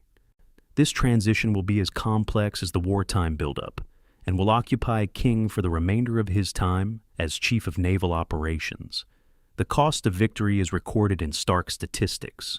The U.S. Navy in the Second World War suffered 36,950 combat deaths, 37,778 wounded, 5,362 aircraft lost, 677 ships sunk. These numbers are lower than Army casualties, but represent more than 10% of naval personnel engaged in combat operations. Every ship sunk carried men who died. Every aircraft lost represented a pilot killed or captured. Behind each number is a family that received a telegram, a funeral conducted at sea, a life ended far from home. King, each signing letters to bereaved families throughout the war, never allowed himself to forget that strategic decisions have human costs. Whether that awareness made his decisions more difficult or merely added to the burdens he carried is unknowable. Japan's losses dwarf American casualties. Approximately 2.1 million Japanese military personnel died in the war. Allied strategic bombing and atomic weapons killed approximately 300,000 civilians. Japan's merchant marine was essentially destroyed, with more than 8 million tons of shipping sunk. The industrial economy collapsed. Cities were in ruins. Food shortages approached famine conditions. The human cost of Japan's defeat is immense and will shape Japanese society for generations. Whether this cost was necessary, whether different decisions by Japanese leaders could have prevented it, whether American strategic choices could have reduced civilian casualties, these questions will be debated by historians indefinitely. What is clear is that total war produces total devastation. The Japan that surrenders in September 1945 bears little resemblance to the confident empire that struck Pearl Harbor in December 1941. President Harry Truman visits King on the 4th of September, 2 days after the surrender ceremony. The meeting is private, held in King's office in the Navy Department building. No official record was kept. According to notes made by staff officers waiting outside, the meeting lasted approximately 30 minutes. When it concluded, Truman told waiting reporters that he had thanked Admiral King personally for his service. King's public statement was characteristically brief. "I did my duty." Whether more was said in private remains unknown. Truman understood that King's difficult personality made public celebrations awkward. The private acknowledgement was more meaningful than any public ceremony would have been. King appreciated gestures that recognized accomplishment without requiring him to perform gratitude or humility. Ensign Wolford, watching the surrender ceremony aboard Missouri, does not know that he is witnessing the end of an era. The Navy he serves in September 1945 is the apex of naval power as traditionally understood. Battleships and carriers, surface combatants and submarines, and amphibious forces and naval aviation, all organized according to principles established over centuries of naval warfare. Within months, this Navy will begin its transformation into something different. Nuclear power will revolutionize submarine operations. Guided missiles will make surface ships vulnerable in new ways. Naval aviation will shift from propeller aircraft to jets. The Cold War will create strategic requirements different from those of the Pacific War. King's Navy, magnificent though it is, represents the culmination of a tradition that is already being superseded. The fleet anchored in Tokyo Bay is simultaneously the most powerful navy ever created, and the last expression of a type of naval power that is passing into history. King's absence from the surrender ceremony has generated historical speculation. Yet some suggest he refused to share the spotlight with MacArthur, whose ego King found insufferable.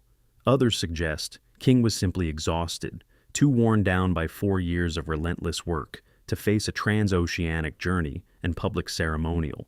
Still others suggest King understood that the victory was larger than any individual, and that his absence demonstrated appropriate restraint. The truth is probably simpler. King was 66 years old, physically and emotionally exhausted, and had never enjoyed public ceremonies. Attending the surrender would have required a week of travel and days of official functions. King chose to remain at his desk, working on the unglamorous tasks of demobilization and transition. It was characteristic. He built the machine that won the war. He had no need to watch it complete its mission. The work was enough. The recognition was unnecessary. The strategic accomplishment represented by victory over Japan is undeniable. In 45 months, American forces advanced from defeat at Pearl Harbor to complete dominance of the Pacific. They destroyed Japanese military power, occupied Japanese territory, dictated surrender terms, and established American hegemony that would last decades.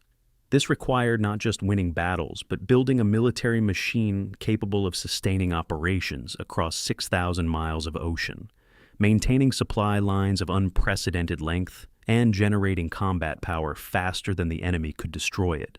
King's contribution to this achievement is central. He organized the Navy that executed the strategy. He built the logistics that sustained the advance. He made the administrative decisions that transformed American naval power from adequate to overwhelming. Whether he deserves primary credit for victory is debatable. Whether he made essential contributions is not. Admiral Raymond Spruance, King's friend and confidant, attended the surrender ceremony aboard Missouri. When asked later about King's absence, Spruance said simply that King had done his work and saw no need for ceremonial validation. This may be the most accurate assessment. King measured himself by accomplishment, not recognition. He had accomplished what he set out to do. The Navy he commanded had won the war. That was sufficient. Everything else was irrelevant. Whether this represented humility or simply indifference to others' opinions is unclear, perhaps both. If King was simultaneously the most arrogant officer in the Navy, convinced of his own superior judgment and unwilling to defer to others, and the most indifferent to conventional measures of success, he cared about winning. He did not care about being celebrated for winning. This paradox defined him throughout his career and explains why he died respected but unloved, acknowledged but not mourned, remembered but not honored in the way less accomplished but more personable commanders would be. Chapter 16.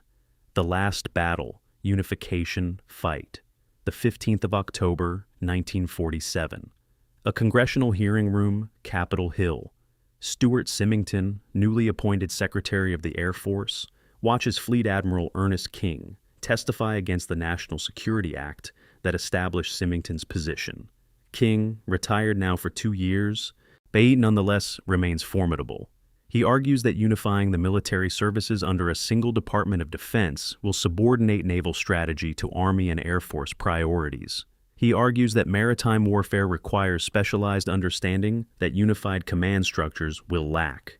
He argues that the Navy's unique capabilities will be diluted or eliminated if the service loses independence. His testimony is detailed, his data comprehensive, his strategic logic compelling, he is also fighting a battle already lost. The National Security Act passed Congress in July and was signed into law by President Truman.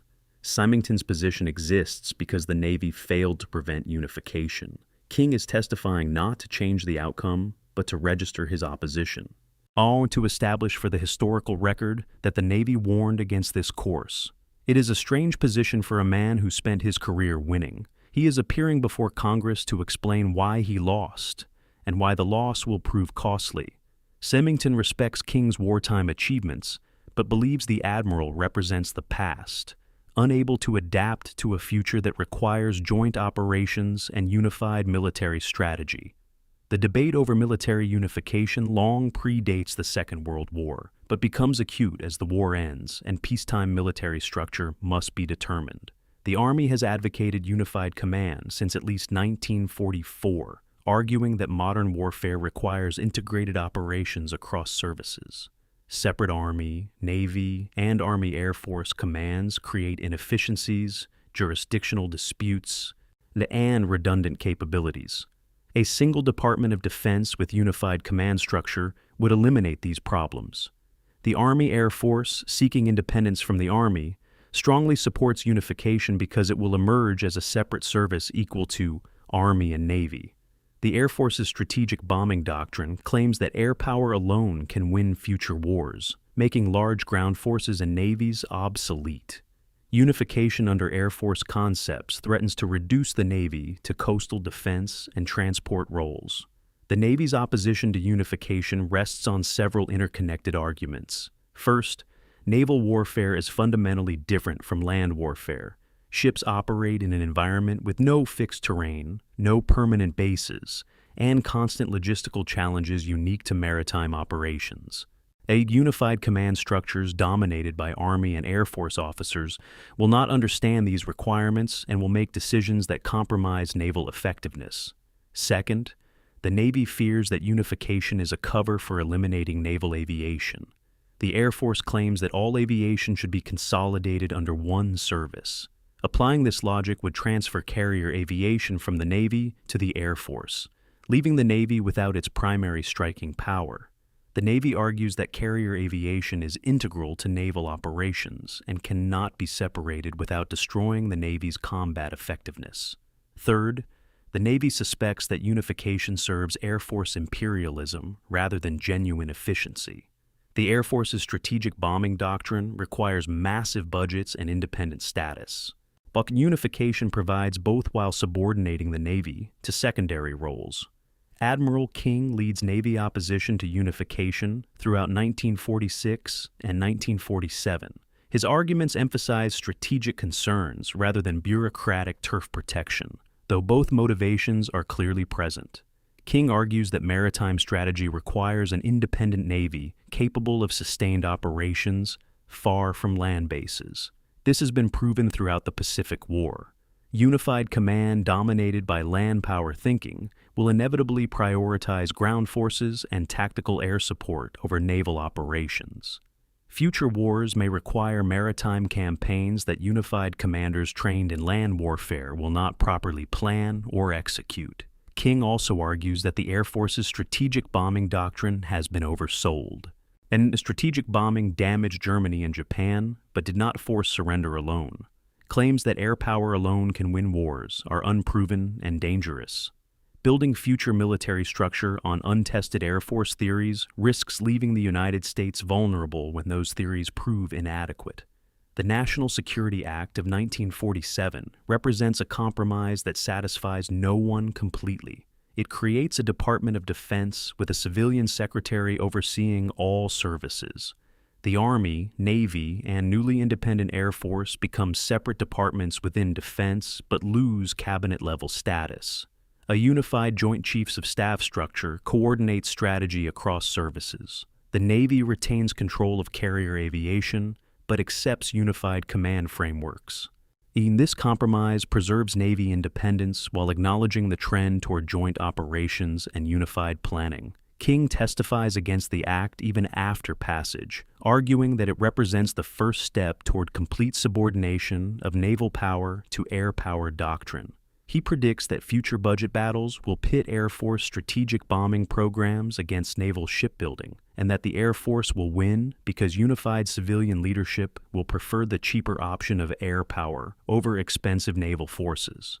The Revolt of the Admirals in 1949 demonstrates King's predictions. Navy officers publicly challenge Air Force budget priorities and strategic bombing doctrine. They argue that the new B-36 bomber represents poor investment compared to aircraft carriers and naval aviation. As the dispute becomes public and ugly, with Navy officers appearing before Congress to testify against Air Force programs. King participates, lending his prestige to Navy arguments. The result is political disaster for the Navy. President Truman and Secretary of Defense Lewis Johnson view the revolt as insubordination. Several Navy admirals are forced to retire or resign. The Air Force's budget is sustained, while Navy shipbuilding is cut. The episode damages Navy prestige and confirms that unification has shifted power toward the Air Force at Navy expense. King's final years are marked by this rearguard action against what he sees as the destruction of American naval power. He writes articles, testifies before Congress, and corresponds with serving officers, now always arguing that unified command and Air Force dominance threaten American security. His arguments find some vindication during the Korean War, which begins in June 1950. The conflict demonstrates that air power alone cannot win wars, and that naval forces remain essential for sustained operations in coastal regions. Carrier aviation proves vital to United Nations operations. Amphibious capability allows the Incheon landing that turns the tide of war. King's warnings about over-reliance on strategic bombing seem prescient, but by then, King is 72 years old, in declining health, and largely ignored by the serving military and political establishment. He has become a symbol of past conflicts rather than a voice in current debates. The personal cost of King's opposition to unification is substantial. His reputation, already mixed because of his difficult personality, suffers further. He is portrayed in the press as reactionary, protecting bureaucratic turf rather than advocating genuine strategic principles. His wartime achievements are overshadowed by his post-war obstructionism. Officers who served under him during the war often distance themselves from his post-war positions, not wanting to be associated with what many see as losing causes. King becomes increasingly isolated, bitter about the direction of defense policy, and frustrated that arguments he considers obvious are dismissed as special pleading. His health declines through the early 1950s. His wife Annie dies in 1950. They had lived separately for decades, but her death removes one of the last connections to his earlier life. King spends his final years alone, writing his memoirs, corresponding with a shrinking circle of friends, and watching the Navy he built adapt to a post-war world he no longer fully understands. Stuart Symington, watching King testify in October 1947, feels some sympathy for the Admiral, but no doubt about the correctness of unification. The future belongs to joint operations, to integrated command structures, to military forces organized around missions rather than services. King represents a past where services operated independently, where naval power dominated American strategy, where admirals shaped policy without civilian oversight. That past is gone. The military of the future will be unified, joint, and civilian-controlled. King's opposition to this future is understandable given his background and experience. It is also irrelevant. The world has moved on. King has not. Symington respects what King accomplished during the war. He does not believe King has anything useful to contribute to post-war military organization. This assessment is widely shared among political and military leadership in late 1940s. King is honored for past service, but ignored in current debates. It is a painful position for a man who spent his career commanding rather than being dismissed. The ultimate irony of King's opposition to unification is that the unified military structure he fought against eventually produces some of the very outcomes he warned against. Navy budgets are subordinated to Air Force strategic bombing programs. Through much of the 1950s, naval shipbuilding declines. Carrier aviation is threatened with reduction or elimination. That King's predictions prove partially accurate, Yet, unification also produces efficiencies and joint capabilities that King never acknowledged. Modern American military power depends on integrated operations that would be impossible under the separate service structures King preferred. The Goldwater-Nichols Act of 1986 further unified command structures, creating the modern Joint Command System. This system has proven effective in multiple conflicts. King was right about some dangers of unification. He was wrong about others. His inability to acknowledge potential benefits of unified command reflected his fundamental limitation. He could not transcend institutional loyalty to embrace broader concepts of military effectiveness. King's last battle, all fought through congressional testimony and written arguments rather than through naval operations, reveals essential aspects of his character. He fought when fighting was futile because fighting was who he was. He opposed what he believed was wrong, regardless of political cost. He never adapted his strategic thinking to change circumstances. He remained committed to institutional independence even when that independence was becoming obsolete. These qualities served him well during the war, when ruthless consistency and unwavering focus on naval power were needed. They served him poorly in peace when flexibility and willingness to compromise were required. King was a wartime leader par excellence. He was a peacetime leader not at all. Understanding this distinction is essential to understanding both his greatness and his limitations. Now, he was the man the moment needed in 1941. By 1947, the moment had passed. Chapter 17, The Admiral's Last Years, A Reckoning, the 25th of June, 1956. Naval Hospital, Portsmouth, New Hampshire. Fleet Admiral Ernest Joseph King, age 77, is dying. Heart disease, the accumulation of decades of stress and poor health habits, is finally defeating him. He has been retired from active duty for 9 years, but has never stopped being an admiral. His final months have been spent revising his memoir, attempting to explain his choices to a world that increasingly shows little interest. The war he fought is 11 years past. The Navy he built has adapted to nuclear power, jet aircraft, guided missiles, and strategic requirements he never anticipated. A new generation of officers commands ships he never imagined. His children, scattered across the country, maintain minimal contact. His wife is dead. The officers who served under him remember him with respect, sometimes fear, rarely affection. Captain George Russell, his aide throughout the war, visits occasionally. These visits provide King his only real human connection in his final days. On the 25th of June, 1956, Ernest King dies.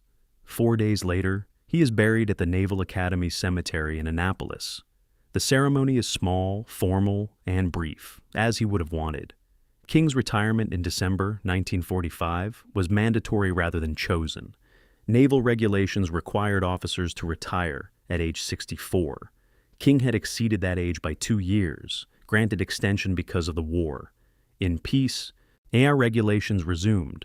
King was given the permanent rank of Fleet Admiral, a 5-star rank that carries lifetime status. He retained the rank, but held no position. The Navy continued without him. Chester Nimitz succeeded him as Chief of Naval Operations. King moved to a small house in Bethesda, Maryland, nominally remaining available for consultation. In practice, he was consulted rarely. The Navy was moving forward, dealing with atomic weapons, jet propulsion, and Cold War tensions. King's experience was valued historically, but considered less relevant to current problems. He struggled with retirement, having defined himself entirely through his naval service for 44 years. Without command, without responsibility, without daily purpose, he seemed diminished. The memoir project occupied King through the early 1950s. Dear Fleet Admiral King, A Naval Record, was published in 1952. The book is detailed, strategic, defensive. King knew his reputation was mixed. The memoir attempts to justify his decisions, explain his strategic thinking, and establish his version of the war's history. It is well reviewed by naval historians, but does not reach broad popular audience. Books about Eisenhower, MacArthur, and even Nimitz sell better. King's memoir is respected but not widely read. This pattern, respect without affection, acknowledgement without celebration, defines King's post-war reception. He is recognized as important, but not beloved. His contributions are documented, but not cherished. History places him among the architects of victory, but does not elevate him to the pantheon of great wartime leaders who captured public imagination. King attempted reconciliation with some former rivals and subordinates during his retirement. He corresponded with Raymond Spruance regularly. Their friendship, always based on mutual respect rather than warmth, continued. King wrote to Chester Nimitz periodically, usually on professional matters. Their relationship was correct, but distant. King reached out to some British officers he had worked with, including Andrew Cunningham. These gestures achieved mixed results. Some relationships could not be repaired. Douglas MacArthur never forgave King for opposing his Philippine strategy. They never communicated after the war. King made no effort to reconcile with former staff officers he had relieved, or with subordinates he had treated harshly. Apology was not in his nature. He could acknowledge in private correspondence that he had been difficult to work with. He never apologized for it. He believed his methods had been necessary. Whether others agreed was their concern, not his. Historical assessment of King began even before his death and has continued through subsequent decades. Naval historians generally credit him with transforming the Navy from defeated force to dominant power. They acknowledge his administrative genius, his strategic vision, and his role in Pacific victory. They also note his abrasive personality, his Anglophobia, and his questionable judgment in the early Atlantic campaign. The consensus places King among the essential figures of American victory in World War II, while acknowledging significant personal and professional flaws. Yet this balanced assessment probably approximates truth, but lacks the clear narrative that makes historical figures memorable. King was neither pure hero nor pure villain. He was a brilliant, difficult, effective, cruel man who accomplished essential tasks at enormous personal cost. History prefers simpler stories. King's private papers, donated to the Naval War College archives after his death, revealed dimensions of his character that were not public during his life. Among these papers was an unsent letter to his children, written sometime in the early 1950s. The letter apologized for being an absent father, for valuing duty over family, for letting service consume him entirely. King wrote that he knew he had been cruel, that he could have been different, that he chose ruthlessness because he believed it made him effective. He questioned whether the trade was worthwhile. He wrote that he would die without knowing whether his methods had been necessary or simply who he was. The letter was never sent.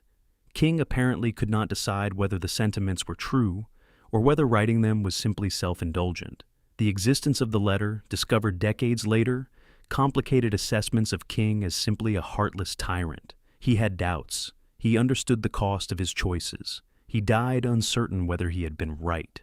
King's final years were marked by declining health and increasing isolation. He attended occasional Navy functions, but generally avoided public appearances. He read extensively, particularly naval history and biography. He followed current events closely, particularly defense policy debates, but commented rarely. His final public statement, given to a reporter in 1955, was characteristic. "I did my duty. The Navy won the war.